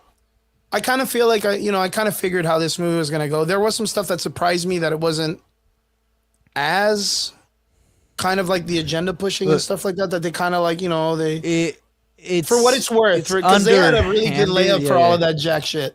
They had a really good layup to do a bunch of nonsense. Yeah, like the HR, I was like, that's definitely an HR person. All that stuff, like that. I get it, but there wasn't. I won't say it had a full woke agenda. Like they try to make it like the whole. The reason why they did stuff that seems similar to woke crap is because they didn't separate He-Man and Adam. Yeah, that makes sense. That makes sense. But like when you watch the movie, you'll see it's like it's more intersectional than woke. I'm gonna watch it. I'm gonna watch it literally like in a day or two, and you guys are gonna be the first people I message and be like if it sucks or not. But my sister got me the sword. The sword is actually really cool. The popcorn bucket? Yeah. Oh no fucking way, dude! Here. That it's like bucket looks. It's awesome. Right in front of me. Give me a second. Run to get that shit. Run it. Derp. You went to go see it at the theater, Derpy? Derpy. I don't know if Derpy's still here, guys. He might be. Yes, I did see it in theaters. Derpy, did you get the sword for the popcorn bucket or no? No. Oh, I wish I did. Relic, bro. Holy moly, dude. It's sick, and it's much bigger than you think. Yeah, I did not think it was that big. That is dude. Look at that, Derps. Yeah. Look at the sword, man. That is huge. Wait, so is it a fountain drink? Wait, it's a drink cup, right? Yeah, so like you can detach the blade, and then there's my bad. There's like just like hitting everything. Yeah, like unscrew this and then a straw. And so like this whole thing is way, dude. That is so cool. It's awesome. I think that's the worst thing about me is that I never go to the theater opening nights to get shit, but they give such. It wasn't opening night, like they had it. Like I think I got the third to last one. Yeah. And they're expensive too. They're a little pricey, aren't they? It's $50, dude. Oh, it's worth it. Yeah, 100%. That's fun. $50, I'd buy that in a heartbeat. That is so cool. Congratulations, bro. Even if you didn't really, my sister got it. Even if you didn't really get to enjoy the movie as much as we would have hoped, the experience of getting I the got more popcorn bucket disappointed. and- Yeah, like I loved. I watched it with my sister. She took me to for my birthday. It'll be very That's memorable. awesome, bro. It was great. I enjoyed my time, but it was like it made me angrier the more I thought about it because I know the potential it could have. Like here's Could the have had. thing. This entire movie, you know how Lord of the Rings has their epilogue right in the beginning? Mhm. You could condense this movie to that epilogue, Oh and shit. then the next movie they're gonna make, you don't have to watch this movie Oh, because okay. I there's get you. nothing there's nothing to the core of Yeah. like Like establishing there's no meat and this as a potatoes of character. it. It's just as you Yeah, go. there's no meat and potatoes. So like the next movie you watch, you don't have to watch this movie. Okay. Well, I mean that's cool. Yeah. That'll work. No, that- I mean, because it's kind That of like, sucks. well, I mean, it's surface level. It's like to me, it's just Thor Ragnarok. Like you don't have to watch any of the Thor movies before that. You watch Thor Ragnarok, but then you don't have to watch Thor Ragnarok to know what Thor is after. So it's kind of like in that same concept. For what it's worth, I hope they do better.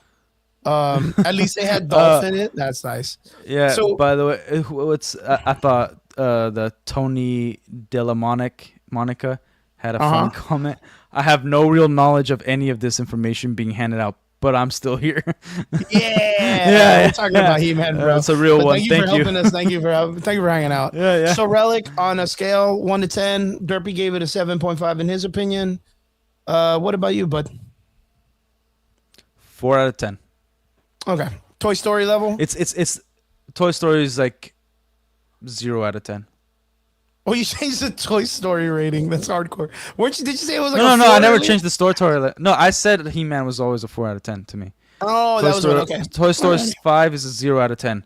I can't, in good faith, ever recommend that to anybody. I can recommend to a He-Man, not fan, but like somebody who enjoyed the cartoon and all they remember was I have the power. I could be like, yeah, you'll have fun, you'll enjoy Skeletor, but I also can't, in good faith, recommend to a friend to go spend their hard money. If somebody pays for your ticket, then go have fun. Go watch it. Go watch it. You have a good time. Alrighty, brother. If somebody let's pays go on for to the the next ticket. part. Let's get into the next part for Derps because Derp is already dying on me, bro. This kid's Yeah. not surviving the night. Of course, we have some DC news that he's going to talk about. I'll Yeah. get to different conversations later, but let me move it up. Derpy, are you still with us or are you done? See, I'm telling you, man, this kid turns his camera off because he starts to sleep and snore, and then his shirt comes off, and Yeah. then you get to see some fucking only Derps fan material. Derpy, are you there? Yeah. Let's see if he answers. If he answers, that means we're good. If not, I'll let him go. I'll let him get his rest because he's a hardworking individual. Derpy, are Derpy you derps. there? Derp. All right, Derp's I cold. just hope he doesn't have a DSP moment. Yeah, where he just fucking shows up out of nowhere. My man. No, yeah, Camelot. It's good to What's see up, you, what's man. up, boy? What's up, boy? All right, Derpy, are you there? No, Derpy. One more time. he fell Derpy. asleep. He fell. Yeah, he's out. Yeah, or he's stroking it. He's like, nah, I gotta focus. He just has it all on mute. He doesn't want us to hear. That's what happened in the DSP. Like he just didn't turn off his camera and then whacked off on stream. No way. Yeah, That's he's real? a piece of garbage. But yeah, that's Oh, real. What the heck? All right, On, well, I'm gonna let Twitch, I Derpy think. rest. We're gonna let him rest. We'll catch up with him next time. Thanks, Derpy. I'm gonna let him sleep. All righty, we'll get back to Yeah. this. If And by the anything, way, he'll thanks come back for on. everybody. Thanks for everybody who said Happy Father's Day in the chat. Yeah, thank you guys. Thank you so much. Yeah. Camelot's good to see you. Thank you for coming back on and hanging out with us. And yeah, Derpy, if he comes back, I'll bring him back in the chat, or I'll let him private message me that he's okay to go. He had some stuff he wanted to talk about. Of course, he's super excited. Yeah, the Supergirl DC, is coming yeah. out.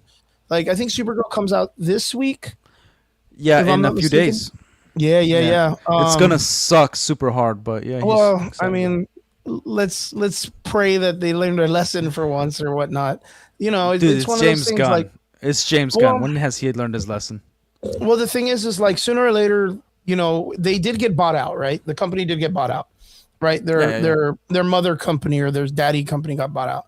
So there are protocols that he's going to probably eventually have to follow so that they can. Oh, let me remove the banner, right? so they can start making money and not failing as bad as it would be. Earlier, I told you my friend John is such a huge fan of DC that it's so crazy for me to see him not be excited for a DC thing, right?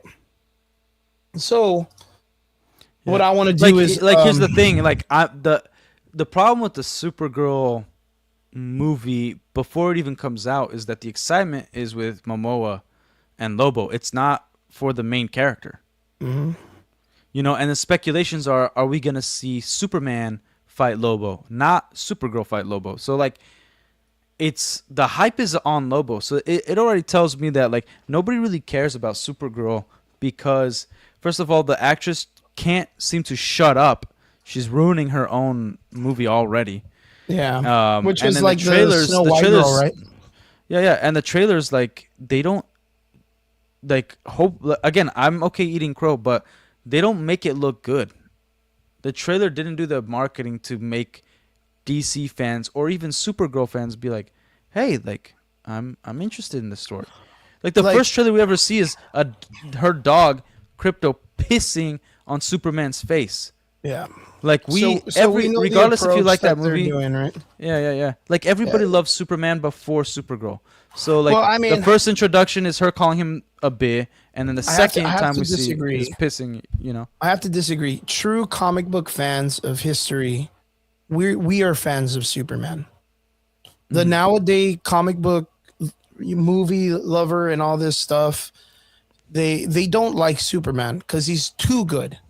Like he's too good. It was the Captain America problem. It's the Superman problem. They don't like them, but they like Superman, or they like Batman, or they like Iron Man, who are like these dark, edgy characters. The guys that put their hair like oh, I'm so broody or whatever. Like they like those kind of guys.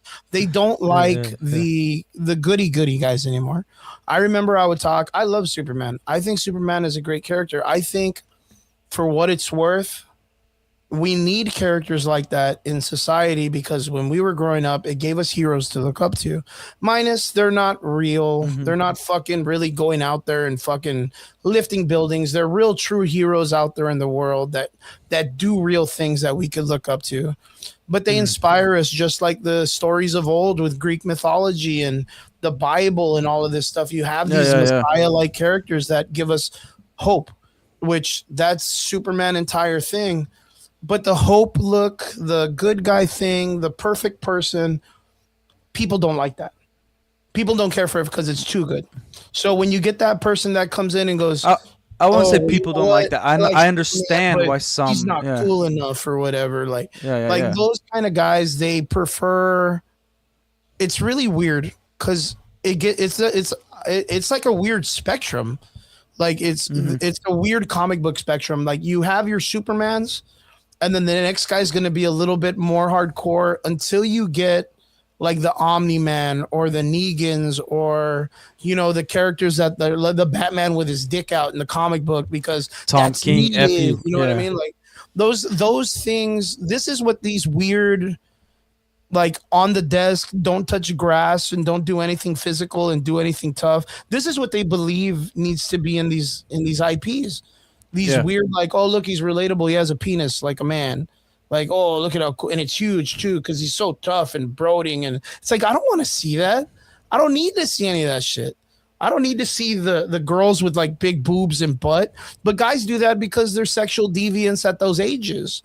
All of those guys that used to draw the female characters in such sexual ways is because they never knew what women were like. This is what they... Well, okay. Like, I think... No. I think it's, like... It's all right to have femininity and like be busty and all that, but also the heroes are super muscular. Yeah, it's over the top. So it's not. It's all right to be over the top. Like I'm okay with all that. Yeah. What I'm not okay with is like the nudity, the making it degenerate. You know, like I don't want this to be a freaking turn into cartoon porn. Yeah, of course. You know? It was like a Lion King when they roll into Tom the dirt and you see the flowers fly out. It gives the impression that something's going to happen, but you don't need to see it. Yeah, we You don't need to see it. we don't need degeneracy. Yeah, In degeneracy, comics, 100%. we don't like, and that's the only thing James Gunn knows how to do is be degenerate. Because Like that's what he's nurtured, right? That's his yeah, nurture, yeah, and that's yeah. what he was Like brought up and into. also he's destroying his characters. Like, dude, when Supergirl's gonna be the second movie, you're gonna have a movie coming after your first DC Universe movie. Yeah. And her first introduction is like, okay, she seems like a bratty freaking annoying prick, and she just called Superman the B word. Not really someone that I'm gonna be like seems likable, right? Yeah. And then we see her in like a super dirty house and the dog pissing on Superman's face. Like that stuff that was They were. like that was what's it called? That was on purpose. They did that on purpose. Yeah. This wasn't like oh that like It's this supposed happened. to Like it's be a like CGI dog, But it's the same And- thing. It was like the Superman rebellion Yeah. thing, right? That's the pissing on it. It's the rebellious nature of the character. Like but it's kind of like what they did with I Superman get it. too, right? Having a rebellious nature. Yeah. But they're not even doing that. They're trying to make her like she's gone through a lot of hard stuff and she doesn't know who she is, kind of bullcrap. Yeah. And it's like that's fine. You could do a story like that. That's not the problem. The problem Yeah. is how they're doing it. The Yeah. problem is how they're like constructing it. They're belittling other characters to prop this character up, and then again, the actress isn't doing herself any favors, Yeah. right? Like she did great in Game of Thrones. Nobody was problem with mentioning that. anything. Yeah, nobody had a Yeah. problem. And now she's like saying like it's a queer icon, it's all this stuff. Like no, like we just want to see a good story. We're critical of this because we love this stuff. Yes. And again, James Gunn, he doesn't know how to play the innocence, because anything with the Superman symbol, there's a level of purity and innocence to it. Yeah. You know? There's an innocence to Like- it in general. Yeah. Yeah, I like agree. Batman, like there was always the discussion in the comic book, like comic shop, like should Batman be rated R movies? Should like we have like rated R themes in Batman live action movies? I don't think you need that. And no, you don't need it. Like I don't want to see, like for instance, when Ben Affleck says to the Jared Leto Joker, he's like, "I'll effing kill you." I'm like, "Oh, that didn't feel like Bruce Wayne or Batman." You're like, that was a little. That was Ben Affleck. That Yeah, was yeah, uncalled for. yeah. I was like, "All right, dude." Like, And then they go and make a fucking Lego movie out of it, or Lego fucking yeah, video game of this, right? yeah. I don't know, man. Like, So I like it's very easy to say like what the people are into or whatever, because that's what the media does. I don't think any real comic book fan ever was like, yeah, like we need to make it more modern. Like if you're a fan, you like what's being put out and you want to preserve that. But you're not gonna be like, oh, I like Batman, but I would love it if he had a toupee and he was balding and he didn't have the bat symbol and we just called him Bald Man. Because then that's not Batman. true. You know what I mean? Yep. 100%. 100%. I don't think Ben Affleck's rated R. I thought that was Batman versus Superman. It was all PG, you know? So, Batman vs Superman, the extended edition was rated R. And then Whose dick did they show? Nobody's. Wonder Woman. Have you seen the new like they showed Henry Cavill in like a old school getup, and they try to like pan over to the watch, but like the kind of slacks he's wearing just highlighted his dick, and then everybody No, and then fuck like it's no. just the camera's just like looking at Henry Cavill's dick, and like the internet was like, all right, like, and then because the next thing is supposed to be the watch. And it was just hilarious. It's like, Look yo, this is at rough. look at Visuals comment. Like he's right on the but they ruined the crap out of the Joker by Joker. Tony. I wasn't really a big fan of the yeah. first. I wasn't really too hype about the first one because I feel like if this was in the universe of Batman, the greatest detective, he would have 100% figured this fucking dude out. He's so sloppy at everything he does. There's no way Batman doesn't ruin this dude's life. The Joaquin Phoenix's character. Some things are better. and okay. Oh, Chris, I gotta yeah, read go that. ahead, Let me yeah. read that. Yeah, go ahead. Some things are better left to the imagination, like how Alfred Hitchcock, would let the audience imagine a death scene. Your own imagination can be more brutal than the scene ever filmed. And that's the thing is like the nowadays film believes, like the filmmakers in Hollywood and all this stuff, and I want you guys to understand this because this is my approach, is they all think we're idiots. They all think that we are incapable of coming up with our own concepts and decisions on the IPs that they use. So they have to. That's why they keep dumb making everything. films. They keep making films like this because they truly believe that we're gonna go spend our hard earned money on their degenerate bullcrap. And it's crazy, bro. It's crazy. And you know what? Like, it's kind of silly too, because I've been doing, podcasting for a pretty long time. I think I told you, right, Relic? Like, I've been doing this for like a minute. But I've been a comic book guy like my whole life, dude. Like since I was a baby almost. Mm-hmm. And it's so weird for me to see like how much they try to change from the source material and think we're so dumb that we don't know what they're doing. Like, you know what I mean? That we cannot, like, that we don't know that they're failing, that they think that they're going to make it better when all of these things were like, they were masterpieces when they were in their source material. Like Civil War and Marvel, like Civil War and Marvel is a fucking masterpiece. You know what I mean? Like, it's a masterpiece. And for them to do what they did in the film, I and think be like, Civil War, I think it's a very well written film. I have my issues with it, and again, like it is, I would say it's a masterpiece in taking something, but being true to most of the source material and turning it into your own with your storyline. Because obviously, Captain America didn't die, and Spider-Man was on Iron Man's side, which would never happen. Like there's things like that we know as, but like this is a different Spider-Man.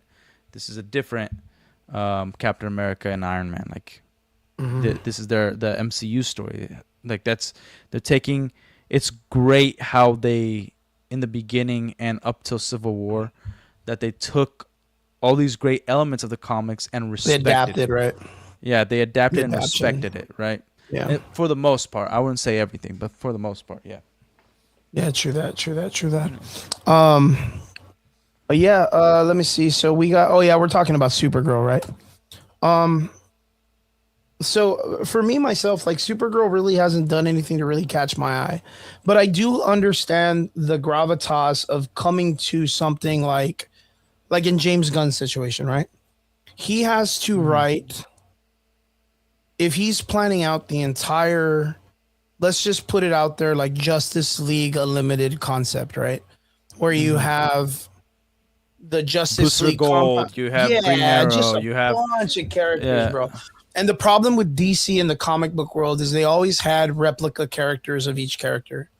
Each character is almost duplicated, right? You Plastic Man, Rubber Man, and then something it's like the elements, too. Like Green Arrow and Batman had like similar elements. Yeah, you see what I'm talking about, right? So yeah. But then you look at like Superman, and he was such a great character when he first was created, that they were like, bro, we got to do something. Like, I know this is like the last Kryptonian or whatever, but we gotta expand it. How do we expand it? We got to make a super girl. We got to make a super woman. We got to make a super kid. We got to make a super boy. We got to make a super dog, a super mouse, a super fucking snake. Like, they were like, we got to make a group of supers. And it's like, now here we are 50 years later, 80 years later or whatever. And we have this opportunity to make all of this work, but you have two characters, literally the same exact character, just in girl form. But how do you differentiate? Because that was something that I noticed in the Superman movie that I was actually okay with, and I wasn't bad, is the factor that you had three superheroes with Lois Lane. You had Guy Gardner, you had Hawk Girl, and you had Mr. Terrific. We're going to then have Superman. We're then going to have, the original Green Lantern.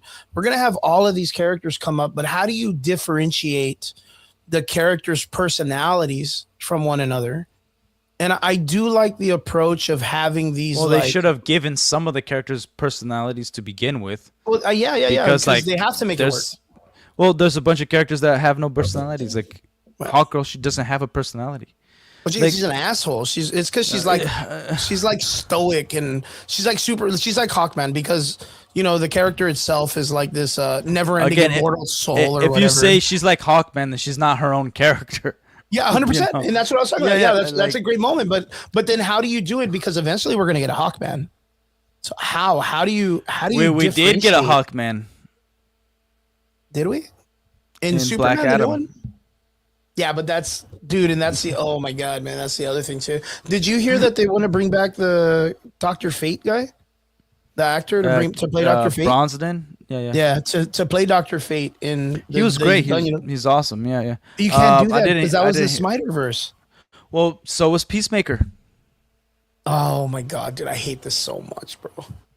All right, I'm It was the sorry. suicide- I'm yeah, sorry. like- yeah, that's right. You forget we didn't get Peacemaker season 1 before. Like we got actually. And like I know that. I know that he's doing it the 'cause he's Amanda trying to, Waller like- we have. The Amanda It's Waller still we the have Amanda is Waller, Snyderverse Amanda Waller. Yeah. It's so It's ridiculous. Yeah, he's cherry picking what he likes from the Snyderverse. Like So I do give it up for the creative opportunity to how to. He's gonna have a lot of fucking work ahead of him creating well, like that's personalities. But that's the thing. When amongst you these people. start off a DC universe, you go for the big three. That's just smart. It's like, especially after you have the Snyderverse, you're like, all right, we got to differentiate. We're gonna bring in a new Superman, a new Batman, a new Wonder Woman, so that But people that's the thing, understand like- that there's something new happening. But You know, we have now to agree. We have to agree that that's the safety approach. That's a safety approach, yes, but also the one thing you never do is you put out your first film and then not make the story about the guy. It was more about Lex and then team ups. Yeah. You know what I mean? And then your second film is about a character who craps on the Superman, like the character we just watched a movie about, apparently. Okay? And then your third project is The Lanterns. It's a TV show that you can't even watch as a family. That the first trailer, they say the F word 3 times. Oh, And yeah. somehow it's not a red band trailer. And it's going to be an HBO Max show, meaning dick and tits. Yeah, it's gonna And be so really it's like- out there, right? Yeah. And then you're going to put all the Green Lanterns that are the most well-known other than Kyle Rayner in one show. Right? And then you're going to take the project after that is about a villain and not a super well-known villain of Batman. 90 years. It's man, a that's side crazy. villain. You know, it's an episodic villain, which I think Clayface is actually going to be a good movie because if they focus on the horror route versus DC route, then it's going to be a great film. See, and I disagree. I think it's gonna be shit. Again, well, from from what I saw in the trailer, I thought it looked. I mean, good. it looks good. Like, don't get me wrong. Yeah, like, yeah. it's not. But Oh no! again, Like I get it. What the studio is doing and everything. Yeah, like the well, when you involvement- approach something with Yeah. this care to make it badass, of course it's gonna be good because you're gonna be like, hey, let's not do any of that shit and let's actually do good work here. And it's like, but Yeah, you're yeah. only choosing like the most fucking weirdest character to be good with. But They but did that's with that's the Penguin. thing. Like, yeah. But then again, they did a really good job with Penguin. Fuck yeah, Penguin man, show, that was a yeah. great show. But So 'cause they so that's stuck to why the it's like, character. yeah. No, and I get that, and so that's why I have more hope on that because also James Gunn is not involved with that project. But then Yeah. you keep switching the goalposts. Like they keep saying like, no, Green Lantern is the first one in the timeline. Then it's Clayface, Yeah, but Blue now Beetle. but Blue Beetle's attached to it, so it's like your universe is already screwed up completely. Yeah. There's nothing for anybody to follow, and then you say Peacemaker season 2, a highly rated R show. Yeah, it was. It has messy. bisexual dirty. orgies in it, and you're saying you need to watch that show to understand what's going on in the DC universe. So Yeah, that's your kids are crazy. like, if you're a parent, your kids can't watch the new DC universe progress. It's already convoluted. Like it's a trash universe. It already is trashed. That's fucking bonkers to me, man. I don't know. Like, I just like, I know Supergirl comes out this week, and I have no care. It's almost as the way it was with The Mandalorian and Grogu. Like I remember that shit came out and I was like, it was like Mhm. week of the release, like maybe like 2 or 3 days, and I was like, that's just coming out this week. I thought we had like, I thought it was gonna Yeah. come out like in the summertime. Like why is it coming out right now? And in my mind, it's just like I've lost so much interest because it's all the same slop. Like it's all the same slop. And again, like I Yeah, approach yeah, yeah. this as a person who likes to create and who likes to be a creator and has a solid imagination. I sometimes believe in coming up with content and, coming up with ideas for creative things on my own. And it's so Mhm. weird because again, I look at the approach, and if you've ever come to writing stories with a lot of characters, it is difficult to write personalities especially in the current dynamic of like society where everybody Well, wants to be respected in their own bubble or whatnot, right? Or their own and it's path in also life. like Everyone wants to writing achieve. by yourself too. Yeah, You know, because like you have to have, and it's like you said, like earlier in our conversations from the beginning of the podcast, where it's like there's a lot of these writers that lack life experiences to be able to explain to us how those characters are supposed to be. And I remember what comes to yeah, my yeah. head was the Alien show. I don't know if you remember if you were here for the Alien show, the new one that had just came out, the one that No, was I don't think I Alien was World. in this show, but I didn't watch that show. So okay, so in that show, like Yeah. it's not too weird. It wasn't as bad because Prometheus fucking was crap, dude. I was so disappointed with Aliens Prometheus. So the Aliens franchise has fallen in a long way too. Yeah, yeah, yeah. Where originally it was just like your basic temp Alien Earth. Thank you, Bill. Yeah. It used to be this kind of like basic like a scary monster space hiding in shadows, jumps out, jump scare, gooey And a stuff, cat. boom. And a cat, yeah, and fucking something coming out of it. Like there's all these, and they're just little tropes that horror movies follow. And it's always been the argument: is Aliens a sci-fi movie or is it a horror film? And because of that dichotomy, it kept it in the conversation, right? Then we get Mhm. this movies that had come out in the last couple of years. Alien versus Predator sucks. AVE not very good. Aliens, the one where Requiem. it's Morpheus in the woods and the samurai guy. Like they had the guy from The Pianist. I forgot his fucking name.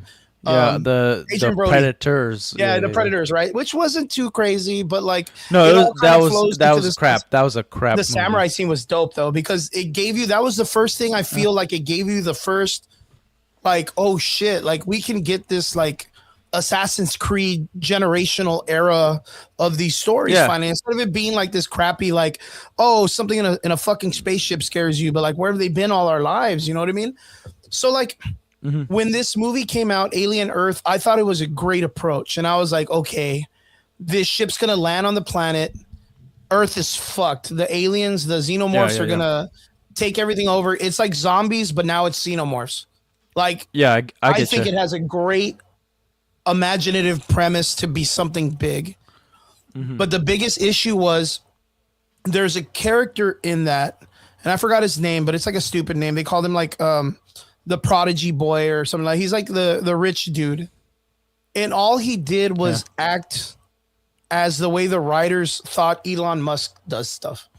Like he's sitting cross-legged on a table. So they're in a business meeting and he starts standing up and dancing and just a bunch of nonsensical shit that a genius would not do. Like Yeah. if you think someone is like a obvious like 20-year-old genius prodigy, he's not doing stupid like gooner fucking young bullshit like generational like stupid trolling shit.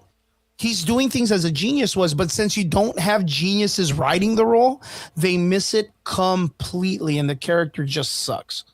Like it sucks. The Tony Stark problem.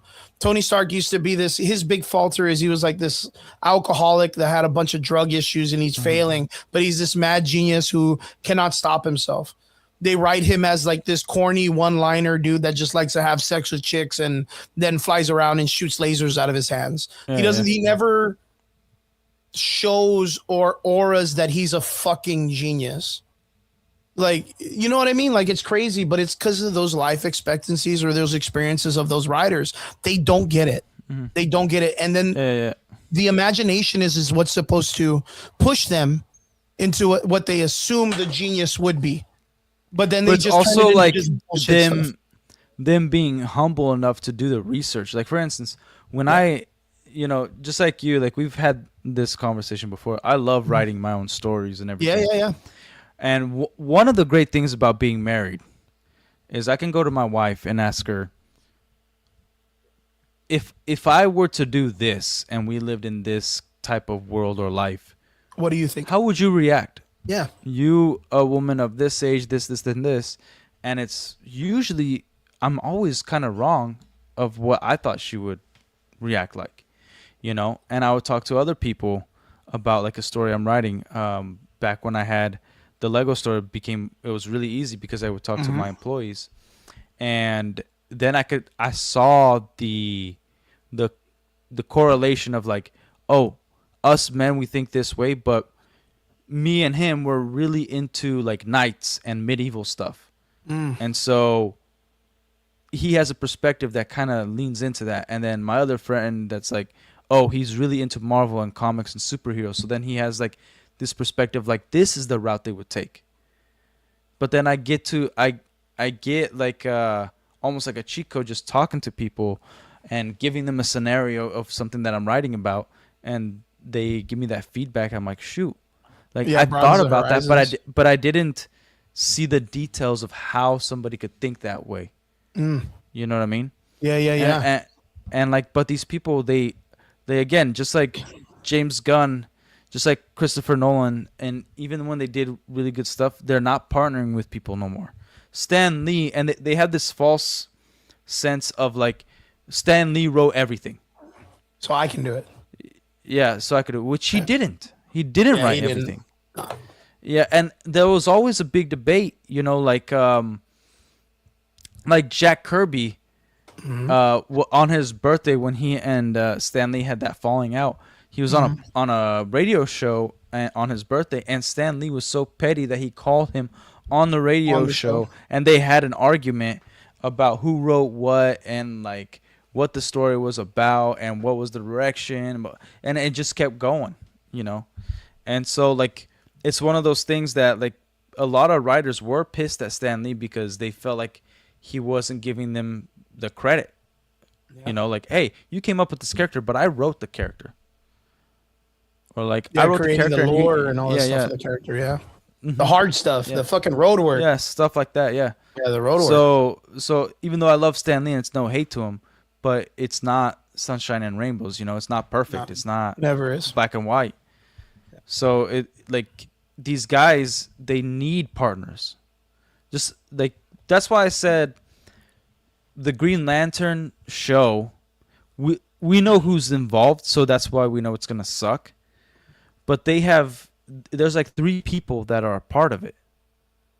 And that means like you could bounce ideas off each other. So this show, even if it sucks, needs to be at least coherent.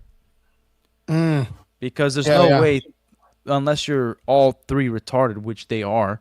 You got Tom King, the guy who wrote the Watchmen series, which is abysmal. And both of them decided that saying green was stupid, or having green in Green Lanterns was dumb. Yeah. So yeah, it's like the biggest mistake of their life. Yeah, and then James Gunn is the one that's approving it, and all he knows is degeneracy. He doesn't know. Oh, mind you, yeah. Before anybody in the comment kind of gets confused, we're talking about the Watchmen HBO series, right? Yeah, not Zack Snyder's we're not talking Watchmen. about the real Watchmen film. Like the real Watchmen film was better, a little bit way different from the comic, but at least it did it somewhat justice. It respected really Jack Kirby. Yeah, and it didn't fuck over the. It didn't. Zack Snyder didn't fuck that one up real bad. So but he's a good director, or not a good writer for what it's worth. Like again, when they are being like, let's use George Lucas as an example. Yeah. Okay. When he wrote the original trilogy, not only his wife, who then became his ex-wife because she was cheating on him. But if you guys didn't know that, the dark side is rich in her. yeah. But even then, she was still a part of episode 6. Oh, okay. He had pushback from all these people that he hired. Like they told him, like, no, this idea sucks. Don't do that. His like George Lucas, he had the idea of Luke Skywalker putting on Darth Vader's helmet and being like, now I am Darth Vader. Yeah, and they're like, yeah, hell no, we're not doing that. And then you see the contrast with the prequels. Even though it has the Star Wars magic in it, the reason why it's bad storytelling but great Star Wars, and it didn't get the great Star Wars and great storytelling we had with the original trilogy, is because all he had was yes men around him. They You just see let the him run behind the wild. scenes, they were just like, George, you're great. Yeah, this story is great. We have to see how we could fit into this storyline. But like, yeah, all your ideas are awesome. And Zack Snyder, when he was doing 300, he had people pushing back on his ideas. When he did Watchmen, he had people pushing back on his ideas. Look, when he did Justice League, the 4-hour Justice League, he had free reign to do whatever the hell he wanted, and we got a dumpster fire of a movie. Great elements, solid stuff going on, but crap movie. Also. It's a bad movie. And then he did Rebel Moon all by himself, and then he did his zombie And that was so bad. film Dude, the all zombie by one was himself. so All bad of it too. terrible, Yeah, terrible. dude, So like some people like I'll make it an even worse guy. Ryan Johnson has directed some of the best Breaking Bad episodes, but he's also the director of The Last Jedi. Some people will only do well when they have somebody else that's controlling them. That keeps Well, he them did in the Looper. pocket. Looper's fucking amazing, dude. Yeah. It's amazing And so, fucking movie. So there's people that like will always do well when somebody is keeping them in the pocket, pulling them back to Bill reality. Finger. Like keep it this storyline. But then when they have free reign, their imagination is crap. Or sometimes their imagination is good, but it just needs to be honed in. Nobody on this earth can do everything by themselves. And unfortunately, we see these directors, these writers, James Gunn, he's trying to do all this by himself. And I think when he hired Tom King and the other dude to do Green Lantern, he kind of had a self-reflective moment like, yeah, I can't do everything, but I can improve everything. But unfortunately, he's in that zeitgeist of like the whatever's new is hip, right? So then he hired like some of the worst comic book writers to exist, Tom King, to be a part of his crew his or whatever. cinematic universe. Yeah. Yeah. Which it's not working out too well. But yeah, man, it's super crazy. Like, but then again, going back, like I said, like I understand. Yeah. The obstacle it is to be able to isolate and create all of these different personalities. But I think you make a really great point, and I think it's good to stand on it about how instead of it being where you have this like, Supergirl can be written rebellious or a little bit angsty. They did have the Supergirl animated film, which wrote her, more rebellious than Superman. Batman's in it, who's like kind of like telling her she needs to be strict and how to behave. And there's like this dichotomy of like parenting between Clark and Bruce when it comes to how she works. And then the Wonder Woman character and Themyscira gets involved because it's a female that has all of these great powers, and they feel like, yes, she needs to be a warrior, but she needs to be amongst female warriors to understand what it's like to be a female character in that nature of being a hero. So taking her away from like the, of course, masculine character, I think that's a good approach in the animated series. And then taking her to Themyscira and having all of this, because then there's like a brotherhood / womanhood with all the other Themyscirians, right? but also like what they do well is that there's a naivety To the character. of what the real to the character and a purity to the character as well. Yes. Like because she just comes because in and she's she an doesn't adult, want to be yeah. destructive. Yeah, She's just scared. She's confused. And the way that this one kind of shows is like she's kind of like, nah, fam, I ain't scared of you. Fuck you, bro. Like a Clark standing in front of her, and he opens the pod, and she's like, "Who the fuck are you?" or whatever, and he's like, "Well, I'm Kryptonian, and I'm your cousin, and all this stuff." And I guarantee she's gonna be like, "You're not my family," or what? She's gonna be instantly like, Well, like I'm by we already myself. saw that in the trailer. Like she said that, like first of all she called him Cal, and then she was like I'd have. She wouldn't recognize him. I He was a have no one. baby. She was like, I have no one, but it's like, yeah. So you're looking for Kryptonians, and you found one, And you but found he just one, was and you don't raised like different. him. Yeah, like what the hell? Yeah, it's a little bit weird because, but then again, I mean, that has to be a hard writing too, right? Like, how do you personify or write a character that has something of that nature and traumatic to experience it at teenage, to see like not only your parents, not only like your siblings or friends you grew up with, but like your entire like culture and your entire species erased within a moment, right? Like, like to be honest, it's not that complicated. But well, I've never experienced that in my life. That'd be crazy, no. bro. Well, not that. If we Imagine them like, wiping out like every Brazilian in like one car. You're gonna be like, holy fuck, dude! Like, that's a lot I gotta of start trauma. having sex. Yeah, I gotta catch up. Yeah, dude. Which but apparently in this universe, that's what they're doing. Yeah. It's like trying to find yourself in a Google map from like a top view of your state. No, It's impossible, bro. Here's what. Okay, Yeah. but here's where like every detail matters. So you can't. If you're gonna do that, you can't give her the Supergirl suit. Yeah, because she's got to find herself. She's embraced. Well, that like if you give her the suit, that means she's already embraced that the heroism. symbol. Yeah, she's already embraced Kal-El. She's embraced all that stuff. So why is she in a Supergirl suit if she like still is lost? If she is still doesn't like Kal-El? If she still doesn't see herself as a hero? Like that, and that's what they did kind of with the dynamic of like making Power Girl in the different iterations of like they made the reason for the boob windows because she didn't feel like she was worthy of the super a symbol. Yeah, even though she was a clone, right? Yeah, and so then later on, like Superman like gives it to her because like you've earned it. You represent everything that this symbol means, which is hope. Right. Yeah.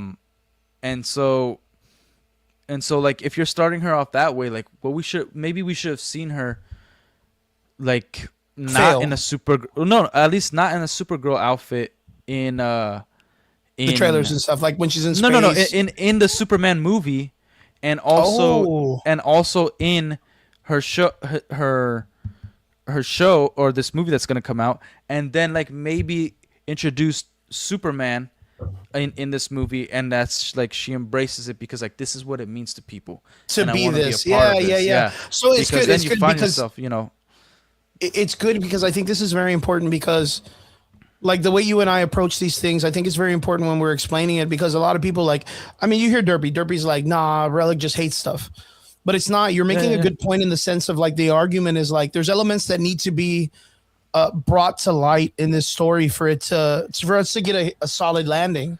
And what you're saying is like, yes, like I understand the character is flawed. I understand that she is damaged and torn, but like that's the writing points that need to be established and that she needs to rise to that hero's occasion, right? She needs to be able to accept the S, have it to where maybe Superman appeals to her and says, look, this is what I wear because it gives people hope. Like maybe you're going to accept this. But at the very beginning, like film, I made this for you. Here because you're a part of my family and you're not alone. You know what I mean? And then she has this like beautiful, constructive buildup of the character finally realizing that she's not by herself, that she's not alone. It's not just her and her dog. You know what I mean? Like it's there's so much more to it.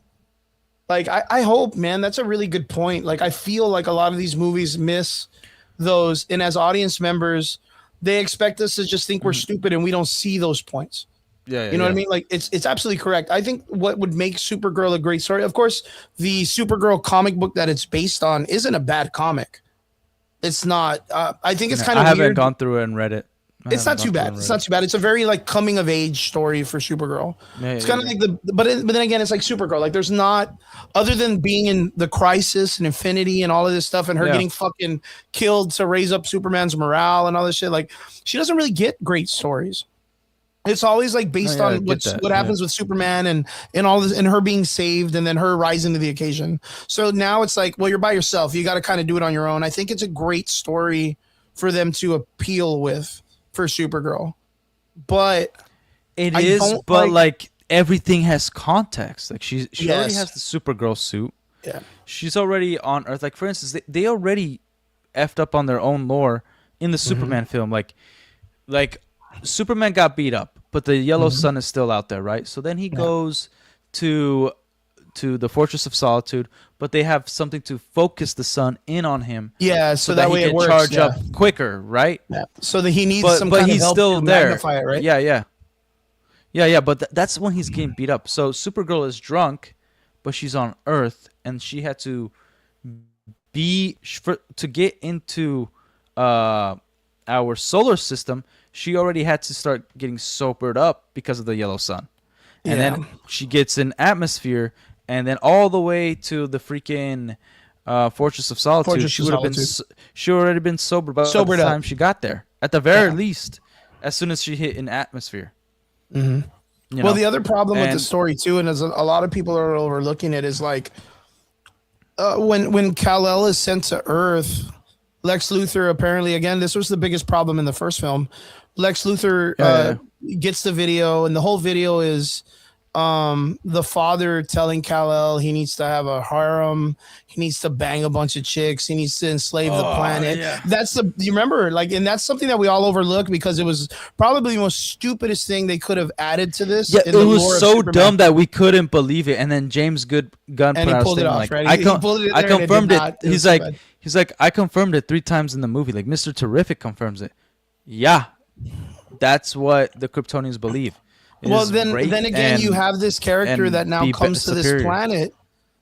Now this character, Kara, who is a sound mind teenager at the time, knows exactly what her culture's like, which it's like the Kryptonians are this like imperialistic nature, like the Omni-Man characters or the Viltrumites, and that was something that we had heard about too, that not a lot of us were like, what the fuck? Like real fans were like, what the fuck? That's stupid. Kryptonians aren't that way. They're a regular of sound mind, and they're nice and they're cultured.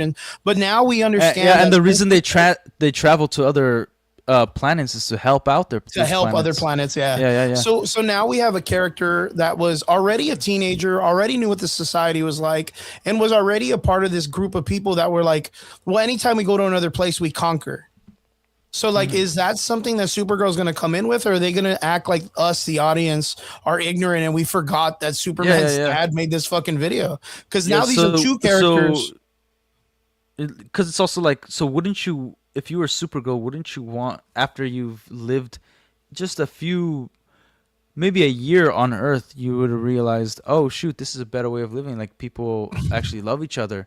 They're not trying to create harems. They're not trying to do all this. So it's almost like we're watching a villain deciding to be more villainous deciding to be more villainous because, like, I can't connect with these people. I like fuck the them. Kryptonians who rape and pillage and, dictate everything, and with this tyrannical mindset. And it's like, in my mind, I was like, the other day I was thinking about this, and I was like, oh fuck, dude, like, how's James Gunn gonna pull off that stupid ass continuity like decision he made with that stupid video? Because this girl, she came in older, so she knows what she's gonna be raised like in that culture, like 100%, and she's literally like first cousin to Kal-El. So she's like, they're in the same boat, same fucking situation. So she's raised in the same mindset as the father would, which is tyrannical, imperialistic. So this character coming in isn't a sweetheart. She's not nice. She doesn't like humanity at all because she thinks they're under her. She thinks that she should be in charge. She thinks that she also has no sense of what a hero is or responsibility. She's actually selfish. Yep. She doesn't 100%. Look like past her own trauma to be like, no, I should still help people. I should still, like, everything she's doing is so that she won't be alone. Yeah. She's saving the dog, not because the dog's health. It's because she's terrified of being alone. Like she's not a good person so far. Yeah. Mind you, they already saved the dog in the Superman movie. So it's just the same bullshit. Because it's this is 100% in comic books why they don't put Crypto in the Crisis story. This is why they don't put him when Darkseid comes to the Earth and Crypto comes out, because the fucking dog dies. Like, it's just what it does. And they're just like, nah, we have the dog when we're gonna do kid stuff. Maybe we'll do like a cool side story. They fight the squirrel that's with the Green Lanterns and they go and have adventures. That's what the dog is for. But James Gunn is like, man, he's really fucking reaching with this dog shit, dude. Like for me, I'm so like, dude, the dog again. Like I love crypto. My greatest Mhm. crypto story was the Super Sons comic. They had the do you remember when Superman died? They had the Superman with the glasses, right? The robot one. I forgot Yeah, his yeah, yeah. name. So I'm not the black dude, not Steel, but they had a specific Superman that was very like everybody thought he was him, but he had like safety, big old safety glasses, right? I want to say like he was called the Incinerator or something like that. Superman with glasses. Let me see. No, that's the stupidest thing. Superman clone. I'm gonna be like clone, and Just I'll put get your name Black right now. Superman. Huh? Just put Black Guy Superman. No, it's not a black guy. It's a regular. It's a normal looking guy. I just forgot his name. So you're saying black But people are normal, dude? no, like one of the he was one of the four Yeah, no, I get what you're Supermen. doing. Yeah, yeah. Yeah, The he was one of the Kryptonians. four Supermen that had come back when Superman had died. Let me see if I can find. I'm just Yeah, gonna yeah, put in yeah. the four Supermen when Superman died. Yeah, he was. Let me go ahead and open this up. He was this guy. Window, bang, bang. I know it's not like a big photo, but he's the one at the very end. So do you remember these? It was the first guy Ah, who yeah, yeah, was yeah, yeah. yeah, and I forgot what his name was, but he was very like I don't know how to explain it. He was very short, very like to the point. A lot of people thought it was him, but he didn't really have like an attitude, like a personality. But Mm-hmm. Super Sons, I always tell people about this. Super Son, Death of Crypto. When in the Super Sons comic, Crypto gets killed by him, and the son of Superman, like he gets so mad, and it's such a great splash page. It's such a great splash page. I'm gonna try to find it, but let me see. Death of Crypto. What's I can't even remember. Death. I can't even remember. What's the name of the son? You remember Jonathan? John Yeah, Kent, right? Jonathan Kent. Yeah. John Kent. Yeah, John Kent, Death of Superman or Death of Crypto. There's such a beautiful like shot of him holding. So Go for it. Go for it. Christopher in the chat said that now like it's been redacted the Conquer thing, and it's a real small in the news that Lex faked the Kryptonian message and paid people off. Was that recent? But that's you see I said this was gonna happen because there's no way you can like the fans are ever going to like even the James Gunn fans they're gonna be like nah this is effed up like he confirmed it multiple times in interviews and articles that like yeah like this is what Kryptonians believe, but we all knew that he wasn't gonna follow through. But again, these are James Gunn's ideas, so whatever he's coming up with next is gonna be crap. But yeah, he's probably gonna do the thing where like Jor-El is either still alive or like the version of him that you could actually access in the Fortress of Solitude still hasn't been fully accessed yet, where we get like the Christopher Reeve style um, floating head of Jor-El in Jarrell. Fortress of Yeah. Solitude. Yeah, because Dang, yeah, but again, like obviously James Gunn wanted this stuff.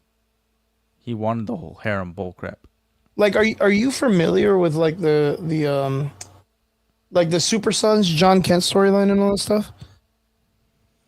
No, Eradicator, yes, not too dude. familiar. I read it. I did read it though, but I'm not familiar. Like it wasn't like a storyline that I Yeah, the Eradicator cared too comes much. back and like Yeah. fucking kills Crypto, and it is wild. Okay, so Yeah, like, no, that was one of my favorite things because like it's crypto to me at one point was like an Aunt May thing. Like you're just kind of there in the way, mhm. and it's not that I wanted it to die. I just didn't want him in the story anymore. So like it was crazy when it killed him. I was like, oh man, that sucks. But at the same time, I was like, I'm so glad I'm not watching him no more. Awesomest freaking Superboy Jonathan Kent splash I've ever seen in my entire life, dude. He had this little cool like jacket that they gave him so he can go around and be like a Superboy, and he never had a cape. And then the Eradicator kills Crypto, like just wipes him out. That's them fighting Superman and the Eradicator fighting in the background because he wants to kill the Earth to bring back Kryptonians, kind of like the way the movie was, Man of Steel. Yeah, Man of Steel. Kind of like in the same format because it's his purpose as a robot from Krypton, right? Yeah. And when he wipes him out, like this kid John Kent takes the cape and from Crypto and puts it on as his cape. That's how he gets his cape, and it is fucking badass, dude. I liked the idea of what they were doing with it, but like that was like maybe the coolest Crypto story I've ever seen, where they used him in a more adult comic book variation rather than. But they using also like made him more useful as well. Yeah. So that way they could build his character. Yeah. So it was beautiful. Like a MacGuffin. Yeah. It was so good, but like I don't see them. The moment you do that in film right now, gentlemen like Christopher, who are very much about their fur babies and stuff, are gonna fucking flip out at this movie, dude. Like, you know what I mean? Like, and there is a lot of people that are fur baby enthusiasts, man. You go off and you kill Crypto, I guarantee, like, they're going home and they're weeping in their beds for days. But like, here's the thing: like, if you do it right, you can really make something blow up. Like, remember John Wick? It was like a massive focus that and I bet the people, like the director was like, oh yeah, people are going to really feel this moment, but like they didn't think that moment would make them invest in the revenge plot of John Wick. They thought like it was going to remind the audience of like his connection with his wife and like that he lost it, but it's also like we also want revenge for the damn dog, you know. And it became kind of make it work. Yeah. So they can make it work. if they do it right, if they do you actually try to kill off Crypto, first of all, he has to be more likable than what we've seen him. Yeah. Like he was likable enough. He's a dog, you know. Like how do you? Yeah, but mind you. But yeah.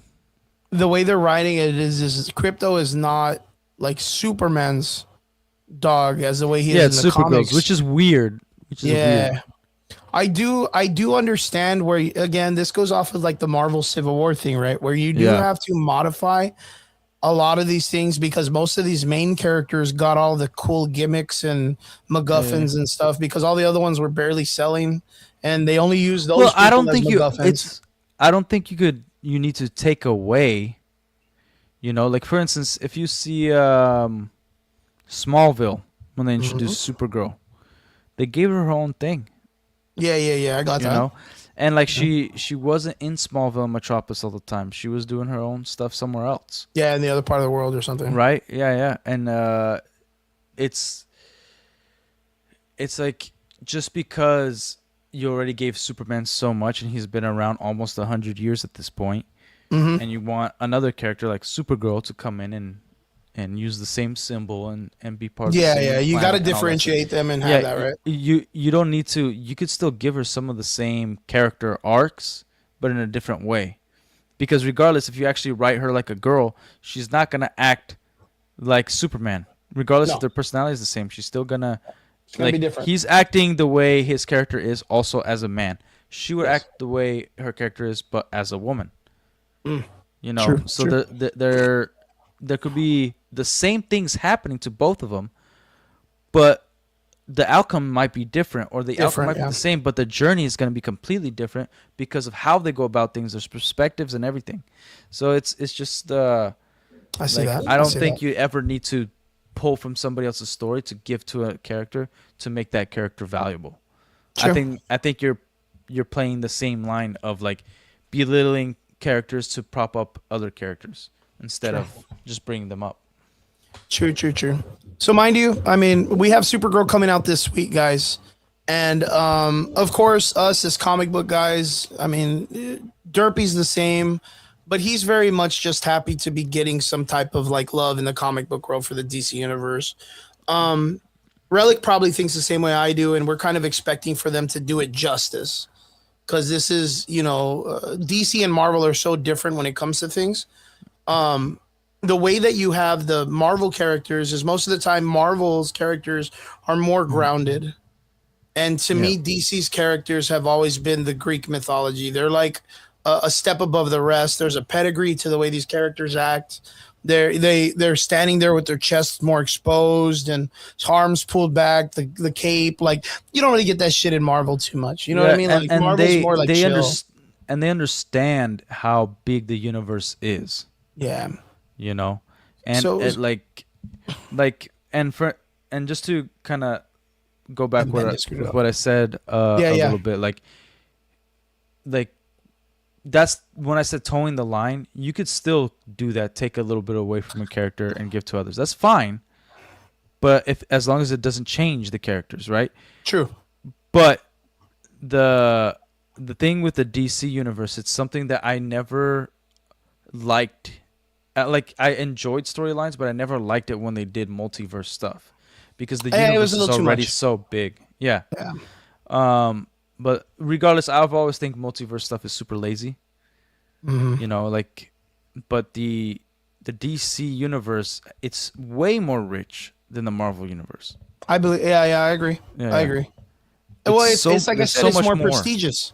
It's more prestigious. You have more like epic storylines, episodical storylines, where like everything is like psychologically a story. Marvel is always this like Saturday morning cartoon shit where villain shows up, shoots some shit, goes away, hero goes back, has a pizza. Where in the other one, it's like Batman sits there in his $7 million living room with a big chair that's like a throne in the shadows, still dealing with all his like was dealing with all his like negatives in life where he's like, I must keep going. I must. Yeah, and I think going. And just before we end off, I think a lot of even Batman comics that I enjoyed, a lot of them still didn't understand Batman. That's why I think Kevin Conroy was so perfect as a fan, that he understood who Bruce Wayne and Batman was, is that he did overcome his demons, but he also has a responsibility to be Batman. It isn't him like always being emo and crying that he lost his parents. Like he did overcome trauma, that. Like the real trauma. Yeah, like that trauma he overcame, and then it's to also prevent others from having the same trauma. Yep. So that's why he can still fall in love. He could still, go on dates and feel empathy, is because he's not just trying to be like the emo that we see as Robert Pattinson Batman. Yeah. True. 100%, like one-dimensional. 100%. Yeah. But yeah, so guys, this coming week, it's Supergirl week. Fingers crossed. I don't know how to. I can't cross my fingers. I'm not that fucking cool in life. If I find a way to watch it, I'll watch it. But yeah, me too. I'm gonna probably pirate it because I don't trust James Gunn with any of my money yet because he hasn't proved anything other than Guardians 1, 2, and 3, which I really enjoyed. But other than that, he hasn't really proved anything to me. And the movie looks too much like Guardians. And for them to try to differentiate the idea of what Superman is to what Supergirl, I need to see a differentiation from Supergirl to Star-Lord. Like, I need to see a separation in this. Like, it cannot be the same shit. So, fingers crossed that they're able to pull it off. DC needs a win. Like, they really do as a company. They really need to hit the ground hard to get the fans back behind it.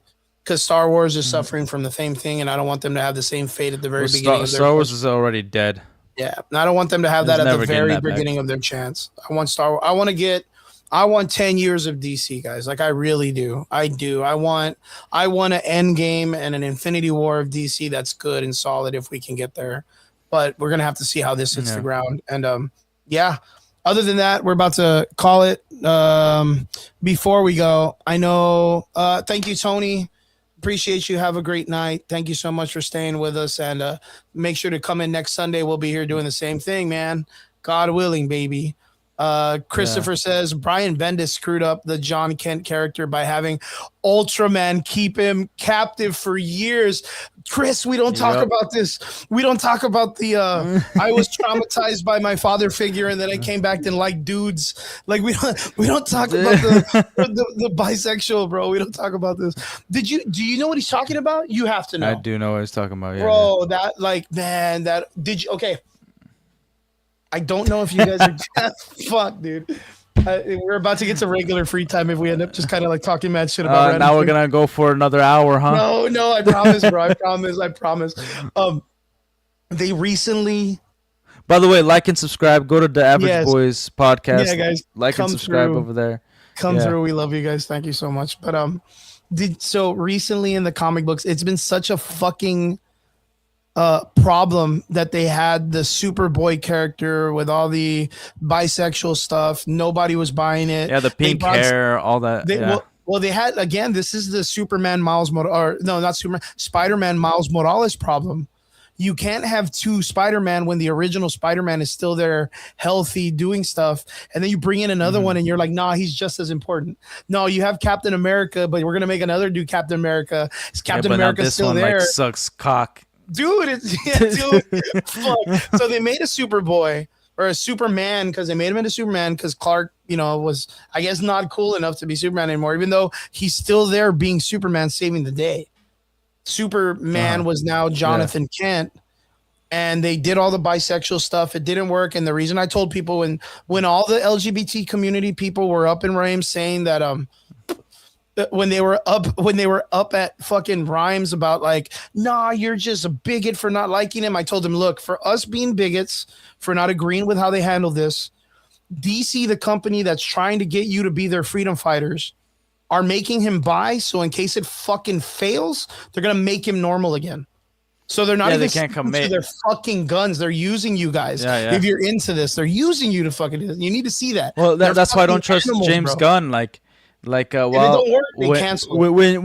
Chris was saying in the chat, I was looking up on my phone. James Gunn redacted that stuff, and I'm like, this guy, like, he'll just change if it's not popular. He can't stick with his own story, so I can't trust in this guy. So the it's Jonathan he's not telling me trust the vision, all that stuff. So the Jonathan Kent character was pretty good with the Super Sons, where it was Damian Wayne and Jonathan Kent when they were kids. It was really, really good. I thought it had a lot of potential. They even had this idea and a cool Easter egg that was going to be Superboy, Jonathan Kent versus Damian Wayne's in his own mech suit. Like the way they did for the fucking Frank. That was, dude, they had so many cool ideas.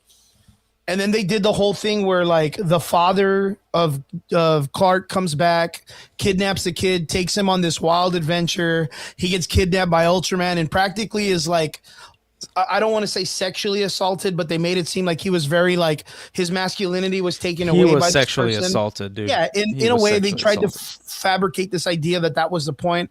Then he comes back and he's like aged up, and they were like, well, now he's like this because he's been through so much trauma. It didn't work. It didn't work at all. Recently in the comic books, they had a fourth dimensional random ass being come in and rewrite it. He fights the Superboy. He takes him into the future, in the past, in the present, all at the same time. And they bring back the kid from Super Sons. Like they bring him out before they go and have the Ultraman moment. And then they keep the Superman, who is the John Kent, the older one, but they give him this like weird Batman Robin esque.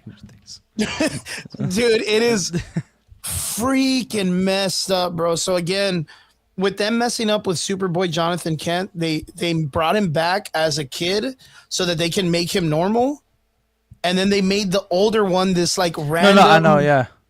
It's stupid, man. It is so. And then he got his pink-haired boyfriend. But like from what I heard, the plan was also to make Damian Wayne gay, and have Superboy and Damian Wayne together. Wait, date, right? Yeah. And it's for those weird people that do like fan art fiction of shit, like, but like that take it over the top and like make Superman and Batman like be gay and stuff. The only thing that I like about the disgusting. Disgusting. The only thing that I like about the current dynamic on what they're doing, because it's called the era of the Superboys, Yeah. is that Superboy Prime is finally getting some fucking love, dude. I love Superboy Prime. I love Superboy Prime. He is like the most nastiest, like overwritten, powered super character ever in comic book history. They had to write this guy into like a multi-dimensional prison just to get him off the board, like in the writing, because they didn't know what to do with this fucking. Huh? They had to make him off world. Yeah, they had to. Well, they had to imprison him in some like, what's that? Not Black Adam, but what? Shazam. Yeah, prison. It's because I know they were like before it was supposed to be the Phantom Zone, something like that, right? But then like it was like Shazam's like mystical prison, like it's where like he got the powers and stuff. Mm-hmm. Like I forgot what it's called. They did it like a dimension, right? Like it. Yeah, they trapped him in there. Yeah. And the reason why they did that is because they could not fucking figure out what they were gonna do with this like hyper overpowered Superboy that has like no weaknesses, dude. He's a fucking like he's a menace, dude. Like he's a menace wherever he goes. I love Superboy Prime. Only fucking action figure I have in my like in a box still is the Iron Giant.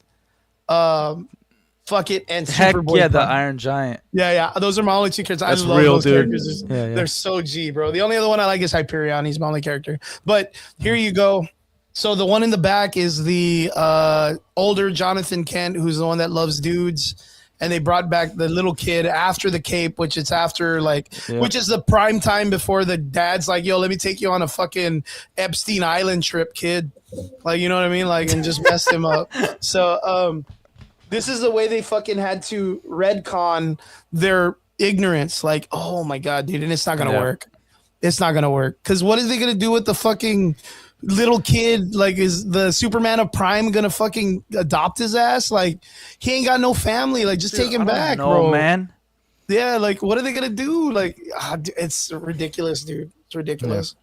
So, yeah, that was my rant for the Superboy ignorance of comic books right now, which I hope. Hey, question before you guys go. I know we're about almost done. I know you're tired. You're probably sweating balls in there. So yeah, but you're good. I enjoy it. Like this is my favorite show. Yes, and that's because you were like with some fucking GS podcasts these last couple weeks because of the Lego stuff, dude. So crazy to know that you're in that. I saw like a little bit of like Asmongold and all those guys talking about it. So like I'm like. Relic, bro. Like I was gonna ask you if you knew about it, and it just so happens they're like interviewing you and all this shit. That's crazy, dude. Oh yeah, because all the people that like are screwing over everybody, they're the ones that screwed me over. I've met them all physically. Like I've been a part of it. They're gotta meet them this way next time, dude. Straight up, Diego guy suck a cock, bro. I got like the people that are in my chat. They know. Like I got the phone call. Well, a few weeks ago about like them Gatam, Gambiri. The way you become Superboy is you have to carve it into your chest, dude. Like if you don't know what that means, apparently take it up the butt. Well, yeah, I guess you got to do that. That's the other Superboy. Yeah. Beforehand, it was like you carve the S into your chest. I guess now you just got to kiss a bunch of dudes, bro, and you're good to go. What is it? First before we go, nothing crazy. Cliff Notes. Obsession. The movie Obsession. Did you watch it? No. Okay. I don't know if you're into that kind of stuff or whatever. Obsession was good. Really, really. I keep hearing really good things about it. I haven't watched that movie yet. If you get a chance, anybody that's out there, I give Obsession like dude, I need like a 9. I need time and money to go to the. I know, bro. Look, no. Just like keep the only on reason I watched He-Man is because my sister picked me up and took me. Yo, look, just stick to your guns with the peg leg action, bro. Yeah. Like, and just keep going that way, yeah, dude. Keep going that way with the hook on the hand, dude. Like, if you can watch these films with your hook hand, like, do it, bro. Do it 100%. But Obsession, worth it. Very, very worth it. I'm not going to ruin it. I thought it was fantastic. I think the premise on how like the supernatural element is witty, funny, and kind of charming at most because of the fact that it's not, we're not looking at magic the way we do in our world. Like to them, like it's actually real. And it kind of makes you like, oh, so it kind of gives you like the Buffy the Vampire Angel supernatural TV show violence. Okay, yeah, so like it's not far fetched that something could happen in this world, and it's really goofy and good, like in a funny way, on how they acknowledge that magic is real. I think it's fucking genius, dude. And I gotta question. watch it now. Yeah, straight, dude. You hyped it up. You hyped it up. Yeah. 9 out of 10. Obsession is the way to go. Beat Mandalorian to a living pulp, bro. Well, yeah, Mandalorian's freaking stupid. Yeah, it's bad, dude. For them to lose to an indie film, like I don't even crazy. want to talk about it. I'm like, I'm not gonna talk about it. I didn't even watch it. I just haven't seen it. And Yeah, then the last one is The Backrooms. also didn't watch it. I fucking loved it. I loved it. I think I've told you this before. I'm a big lore guy. So like I'm kind of understanding of what the Backrooms is, and I like how it's a horror dimension or whatnot that's created by the fanverse. That very much reminds me of Trek Zombies, how it all kind of came out where like the people created the lore, and then it's ginormous on how crazy. But now there is like a specific wiki, and then there's like a fan wiki that just keeps on. It gets real. Yeah. I got you. There is like a specific one, and that's the one that the franchise is following. It was good. It was very. It was like what's that Wes Anderson? Like I don't know what's that one director, the one that makes very colors vibrant. Everything is very squared. Wes something. Let me look him up. I know he just made a good Wes. And Chris, I do need a portable AC. I know, bro. I bet. Wes Anderson. I know it's hot. I saw one in Costco and it looked really nice. I'm like, bro, the little standing ones, but you need to have an excess port for it. Like Wes Anderson, I'm gonna bring this up real quick. I know I don't want to keep you much because I know it's hot as balls in there. He makes a lot of these films where a lot of it is very much like vibrant colors and shapes, and it's very artsy, very like okay, yeah. It's very French air, American old 50s style in a new age turn. And the colors are like always really, really, really fucking vibrant.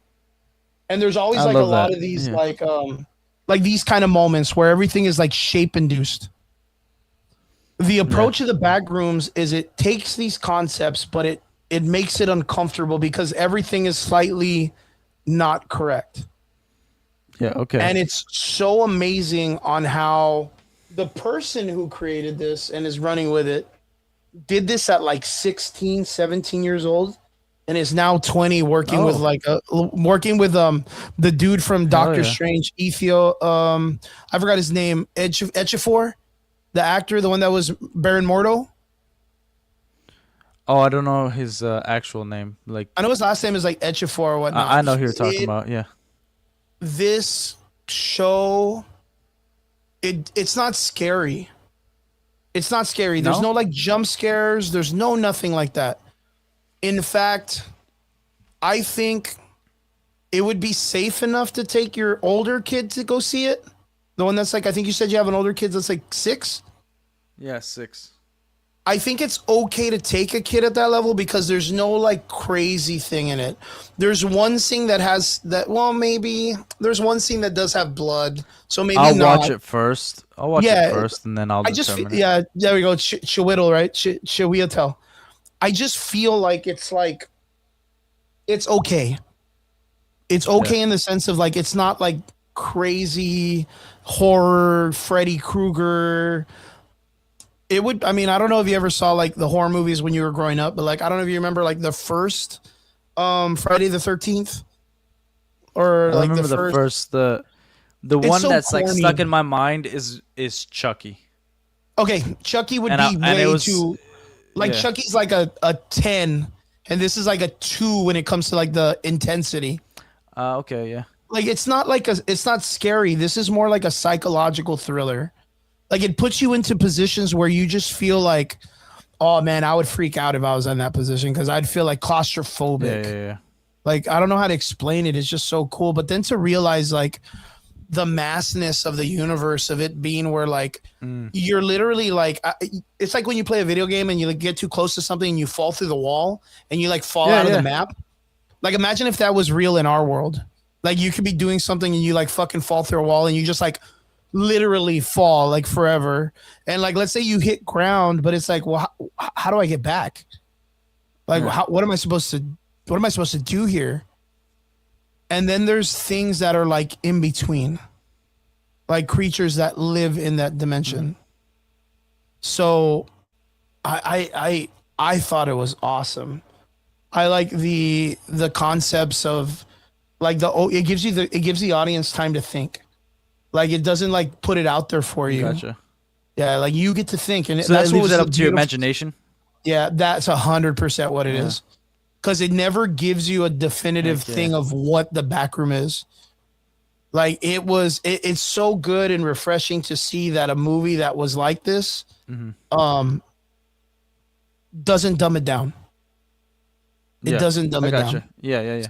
I highly recommend it. I gotta check out this stuff because like, man, I just miss watching good stuff. Yeah, I just I agree. Like, surprised and shocked over something that's just completely artistic and came from like somebody's heart and like they just wanted to put out a good film, a good story. They're not trying to force anything on anybody. My roommate's not really all that about. She's getting a little bit better with watching like scary stuff. And I was like, hey, you need to watch this. Like, I'm really excited. She check it out. Yeah. She had no idea what she was walking into. And while watching it by the end, she was like, you know what? That was really cool. Like, and that's what I liked the most. It was cool. There's so many people that tried to bash it. And I think it's because they went in there thinking that you were going to get jump scares and there was going to be like the concept of like this monster. Oh, they were just like trying to like, oh, this is going to be traditional horror. Yeah, exactly. And it wasn't. It was like a really good, like there's a really great character. That's the Ichifor guy. His character has a really good build up. And there's like a darkness to his character. And the back rooms, the world of it exploits that. They never give it to you when he talks to the therapist, but it gets exploited because that's what the back room does. Like, in my opinion, I think the back room, like, it personifies like your nightmares, like your worst traits.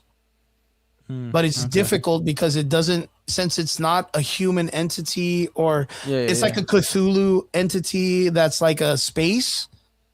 It tries to imagine what it is you are and tries to create it.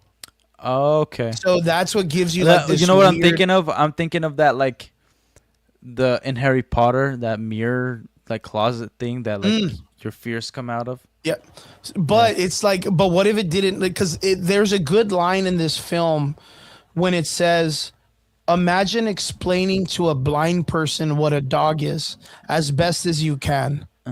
And then trying to tell that blind person to then draw what a dog is. That image that it creates is what the back room creates of anything that it wants to think about. Wait, is this the guy? So is this the same people that did that one? There's like, they did short films on YouTube and like 100%. One of them is like the guy's eyes, like he comes out of a box, and that if you take your eyes off him, he'll come out. Okay. So you're talking about like that's gonna be like the crying angel or something like that, right? Like it's a statue? No. Like so there's a short. Oh, the one in the mall. No. The one in the mall where it's like this big like. No. Oh no. There's like this couple hanging out in their house, and then they receive a package that apparently is from their friend, and they look into it and it's just dark. It's just like a void, but like they throw a pencil and it just disappears. Holy shit. And then they look away. They look away and there's just like a human like above like this, like not blinking, just staring at them. It looked like a younger version of Anthony Hopkins, like Hannibal Lecter style. And just staring at them. And it says like don't tear your eye. Don't like you have to stare at it the whole time, because if you, whoever that box is meant for, if you look away, or It like gets you when you're not looking. he starts moving. He starts getting out. But every time you look at him, Yeah. he's paused. But you have no idea how many people are gonna come out. It's really really good. And it's it interesting. scares It's so the cool because hell of- out of you. Yeah, I'll have to yeah, send it to you. Yeah, straight. Because Yeah. so this is like the new genre of horror storytelling, and it's called creepypasta. Yeah. There are a lot of shorts that they make online, usually like the minute tropes or like the minute stories as like the fast getting information. But they're all like these great horror. There's like that one, but it's like the light. I don't know if you ever see it where the person clicks the light and there's like an image of something in the hallway and then it turns it on and it's gone and then it's like it's on and off. Yeah, and it gets closer and off. stuff. Like And it gets yeah, closer, yeah. That's in the format of the umbrella of the subgenre of creepypasta. I don't know if this guy's channel's still up, and I have to figure out what his name was. But there was this guy I used to watch. He was like a little bit autistic, but he would go find all places that were considered haunted, like abandoned psychiatric hospitals, like asylums and all that stuff, and he would film by himself. He would go by himself, but he like would load up shotguns and stuff, like and just Like just to be prepared. yeah, and dude, any sound, it was hilarious. Any sound that would like make you just start seeing him like just go off with the shotgun, just through the walls until he That's he was fucking wild. tired, Look, and then he just like kept going. I was like, all right, like well, the ghost is dead. I want to show was you hilarious. this because this is what Yeah, this is a great easy idea of what the idea of the back rooms is like. This is called the dude, I And don't the want to roll- watch this before I go to bed, dude. look. Hold on, with the rolling. Oh my gosh, dude, turn it off. Like I just got goosebumps all down my neck. So I'm like, wait. oh. That's awesome. So it doesn't really do much, but it's the same exact style of storytelling that you were talking about. The box. Yeah. When he looks away, it gets closer. But the crazy thing is, like, this is a real mall, and this character was created by an artist for a marathon. And the mall got closed down, and they put this thing in the mall, and this guy was like, "Yo, I should make it a scary movie. Like, let me make it into this thing." And all he does is walk around the mall, and it's cool, dude. It's cool to know that. But there was this thing is like it was sad too because this statue that this artist had created for the almost like the caravan like in Brazil, like when they make the big puppets in New Orleans and stuff like that. It's in the same paper mache and all this stuff. Like they built this character to be at the look at fucking Nope. nope. You should nope. do that. No sir. There's no real like jump scares. There's no nothing to this. It's just this dude going around walking, and this thing you just hear it roll up, and he turns around, and it's there. And then he takes off and he turns around and it's there. We're talking about the Rolling Giant. I got to see the back rooms and I loved it. And I wanted to make sure that I gave a good explanation of what the concept of like a creepy pasta or a horror genre that this thing relates to. This thing isn't scary because it's not fast. It's not, you know what I mean? You don't know what it's supposed to do even if it gets close. It doesn't move. But what was cool is like this mall was going to be demolished in like a month. Yeah. In real life. And there's so much like history in that mall. You know, I think everybody has that where they had a mall when they were growing up that you would go to, the arcade, the movies, the certain stores that you grew up with. Everybody has one of those. And it was getting demolished, and the Rolling Giant was an art piece that had got put there in remembrance of the artist that made it. And it was just in there, and the guy was like, wow, this art piece is going to be destroyed with this mall, and no one's ever going to know about it. Like, you know what I mean? Yeah. It's this thing that someone created, and it was loved when it was around, but now it's like, it's just forgotten. So then this guy made it into something that was like, that will forever live its legacy in the legend. You know what I mean? Like, how cool is that? Like, I know it may be creepy. I know you may not like scary stuff. I know. I'm not. No, I like scary stuff. It's just not right now. Before I go to sleep like, and shit. Yeah, like, dude. sorry if I'm seem tired today. I got off. No, like it's a late for you, bro. It's 13-hour. like, Well, no, I got off a 13-hour shift today, whoa, fuck. and that's why I Well, was an hour late. So I'll be on time next. But like, I didn't expect to work today. I always get Sundays off, True. and Yeah. they just put my. And I told them like, hey, it's my daughter's birthday. It's Father's Day. I want to make sure I'm off. And they're Take like, guys in yeah. hazmat And, suit. but now I'm on. But then I had to work today, and I had to. If be you in get a there early, chance, and I'm I know I'm gonna let you go. exhausted, and I don't because want to be want you to scared. rest. I didn't know. I don't want to be. Yeah, yeah. I don't want to be scared before I, go got to you, I bed. got you. You gotta be like me, bro. But, Like, no. Like, here's the thing. Like, here's the thing about having kids, though. Like, for some reason, they're like freaking. They won't turn on the light at night. they like You to feel walk me? around the house when they gotta go restroom Dude, and all they that. pull off some bull crap, man. Like, no, like they'll make a noise, and you know what kind of bull crap they pull off? It's like you get up from your bed and you look at the door, and it's just And the they're standing silhouette there. of your child just like staring at you. Yeah. And he's They're waiting your- for you they're to, the- and you're like, oh, and then he's like, Popeye, like Dad, like, I'm like, Oh, poor good guy, Lord, dude, why are you doing this, dude? The other day, my They're wife your got, sleep paralysis demons and shit. yeah, dude, I'm like, why won't you turn on the lights? Why won't you say something until, like, my daughter? So she opened the door, and like, I face the bed where like if I'm laying down, if I sit up, I could look in the hallway, right? Mhm.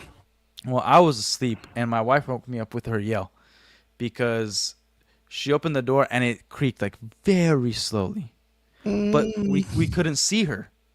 Because she's like very tiny, yeah. So it's just like, and you then just thought it was the door my by wi- itself. and no, and it's pitch black, and my wife looks up, and then she lays back down, still can't see my daughter, and my daughter's actually this close to her face. Oh my And god! she just goes dude. like, Mama, and then like my wife's just like, "Ah!" And then I'm That's like, awesome. what? Yeah, and then my daughter awesome, just bro. waits till she's done yelling, and she's like, can I lay down? Can I lay down with you? Oh, And then man, she's dude. like, oh, yeah, don't do this. And then Bro, she's that's like, so- it's so funny. But I just look over, I'm like, yeah, I would've envy you terrified me. guys for having such beautiful moments of parenthood, though.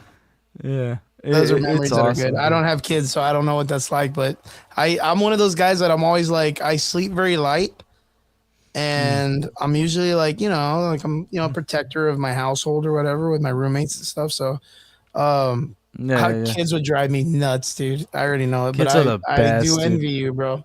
I do envy the it. I best. do envy the Yeah, parenting, man. So, but yeah, Relic, Yeah, I know you're tired, bro. Tony is saying in the chat, like, dude, it's been there. Yeah, for real. It's so real. It's scary. Right Dude, in it's front of you. terrifying. You feel like you're going to die. You feel like somebody. need- yeah. You need to install like the little motion lights, the little small ones. They have like the puck versions that like light. Nah. Nah, you're like, I like the excitement. dude. It's like I'm okay. Like, I don't want to get scared, but it's just that the prospect of my wife getting scared before I do. It's oh yeah, her hilarious. screaming that fucking freaks you out. Yeah, well, it's hilarious after the fact. I'm like, hey, Oh, you yeah. got scared. That's so funny. You got dude. scared first because sometimes I come home and I try to be loud, but she just won't hear it. So I'll just show up upstairs, like I'll walk upstairs And show you'll then freak I'm her like- out, dude. and I'll just be like, hey, and then she's like, ah! Ah, it's just freaking Like, out. yeah, and she tries to blame me. She's like, I don't like that. Why'd you scare me? I'm like, You're like, gotta make it real, baby. I'm like, You I gotta walked keep up you on your the- toes. like I wasn't trying. I walked up the stairs like stomping. Like I don't know what to do. You just gotta be like, trying to keep it real, baby. It's good. Don't worry about it. Yeah. Keep your life a little exciting. You know, I'm You'll thank me later. keeping the love alive. Yeah, she's gonna be like a couple years down the road when the kids are getting older and they're getting ready to, fly and do college or whatever. You're gonna be like, yo, remember that time our daughter scared the living fuck out of us when we were laying down? Man, I miss those days. Like such good memory. Yeah, life stories. dude. 100%, Tony. 100% life stories. That's so dope. But Relic, yeah, man, I'm gonna let you get some rest, bro. I know you're like an hour ahead of me, bro. So like, I know it's late and it's hot as shit in your it's room. So almost 1 a.m. Yeah. one of these days, bro, when I hit the lottery, I'll get you an AC. I promise, dude. When we hit it big one day Sick. on the YouTubes, bro. When we hit it big Sick, on the dude. YouTubes, on the interwebs, bro. I'm gonna go get you a AC unit, man. Yeah. gonna drive over there in my cool RV, dude. Well, yeah, I honestly, I'd probably save up for a PC first because, dude, my stuff has been lagging and crashing. It's Oh, been dude, pissing it's me me off. too, man. Yeah, me too. I think like I hate that technology does that they make your system obsolete, even just to do the basic Yeah, stuff yeah. nowadays. Yeah, it's ridiculous, bro. But consumer world, man, consumer items. Relic, Yeah. what do we got going on this week for you? Anything in particular? Making some cool Uh, YouTube shit again, or what? So yeah. I was on I was on the toy. Okay, I don't know why I always forget the names. Okay, I cool. am sorry, but I was on the podcast or the show, the Toy Bounty Hunter show, the Toy Bounty Nice. Hunters uh YouTube channel, and we went over my termination letter from the Bricks and The Lego Minifigs stuff, right? corporate, yeah. And Yeah, so yeah. I will be doing a stream of that and going through it. And then I'm currently redacting anything in my franchise agreement that can dox me or anything. And I'll be Sure. going through that as well on stream. But also we'll be talking about movies. We'll be just talking about stories and things that I like. But yeah, and everybody, thanks for wishing a happy Father's Day, and happy Father's Day to everybody in the chat who's a Yeah, father, yeah. and also to those who aren't fathers, like Chris P, because you had a father. Thank you, bro. Thank you, bro. Happy Father's Thank Day. you. Yes, sir. Thank you so much. Yeah. Thank you. But you. To all our super yeah. fathers, bro. To all our super dads, man. Yeah. Boom. Super dads, I want baby. to show you. You Oh. like my shirt, dude? Oh, nice, dude. The animated Joker? Best, bro. Yeah, yeah, Mark Hamill, man. But check it. Bill. Check it. Can you see it? Oh, dude, that is nice, dude. That's a badass shirt. I like that. I like that shirt. I love you too, Tony. It's Thank you bomb. so much. And You're the it's best. Come with us Sunday, man. Come with us Sunday. Love you all. Yeah. Yo, even cooler than next that, Sunday, I don't are we know if you on? noticed- I don't know if you noticed my shirt. See how it's pink? I did, and I noticed the pocket. Yeah. I was guessing. I was like, I see that pocket. Did you Vegeta, get that baby. from anime apparel or like Gorilla I apparel? got it from a con. I got it from a convention down here. This guy had his own like booth, so all of this are like Dude. printed. And he was like, "Yeah, it's not selling. I'll sell it to you for $10." And I was like, "Say less, Dude, that's a steal, dude. yeah, say less, bro. $10. Like, how for- about you give me all of them? Yeah, just give me all. I want to Dude, eventually get. I want a the real button-up one. Yeah, Yeah. I want the button-up one. Yeah, that's what G. I'll wear it every damn stream, dude. I'll Bro, wear it I too. told Like, the guy, I was like, bro, you didn't have to print the pocket. Like, everybody knows just because of the bad man on the back what it is. Like, yeah. but I was like, but all right, you can print this out. $10, I ain't gonna complain at all, dude. I'm not gonna complain at all. So yeah, straight. So yeah, dude. yeah. Happy Father's Day to you guys. Relic, I hope you have a good week with you and your family. I hope everything works out. And congratulations getting like some justice for all this Lego stuff. For what it's worth, I hope the Lego guy chokes on a bag of dicks. Like for for what it's worth. Yeah. Yeah. I don't know if he could be like, oh, I'm gonna sue that guy. I don't really got much, so he can sue me all he wants. Then I gotta catch his ass in the parking lot, and then he's got to deal with that. Yeah. So, but he's got a lot to answer for, man. So we're gonna see what's up, man. I hope everything works out and you guys get justice. And these guys have just lost hundreds of thousands of dollars, man. Yeah, well, like I have my own story. I'm not directly involved with the things that happen to Yeah.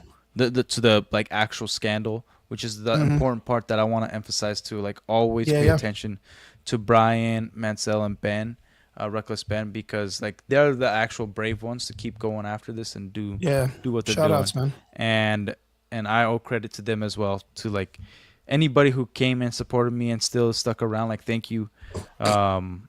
It's very humbling. It's been a pretty awesome journey that I've been on, even though part of it was the massive part was I had to get screwed first. Screwed over tremendously, bro. But, tremendously. Yeah. Yeah, but hopefully this guy gets justice and then he gets his, You own, know, his like, own little there's a- cellmate. Yeah. Yeah, and there's a reason for everything. Yeah, hopefully he gets his So, own little yeah. cellmate that they can, cuddle with and when he's sitting in his fucking jail Yeah, cell. the Jonathan Kent. Yeah. Hopefully he's gonna get his own John Kent soon. Big old Jonathan Kent's gonna be in the cell with him. So hopefully he gets it. Yeah. But yeah, to everybody out there that stayed with us and stuck through the chat, I appreciate everybody that always comes through. The answer, guys, thank you guys for always letting us jump in on your guys' network and your stuff. We never want to, be offensive or disappointing to you. So we appreciate you for opening up your doors and letting your fan base get to check up and hang out with us and giving us this opportunity to talk. And yeah, to all our extraordinary listeners. If you are offended, so what? It's okay. Just talk with us. You don't have to be offended. Just chill. Yeah. We're not super crazy guys, dude. We're not super crazy guys. We just have opinions, and if me at my jiu-jitsu gym. Yeah, straight, bro. Put on some gloves. We can smoke it out, man. We appreciate you guys. Thank you so much to all our extraordinary listeners.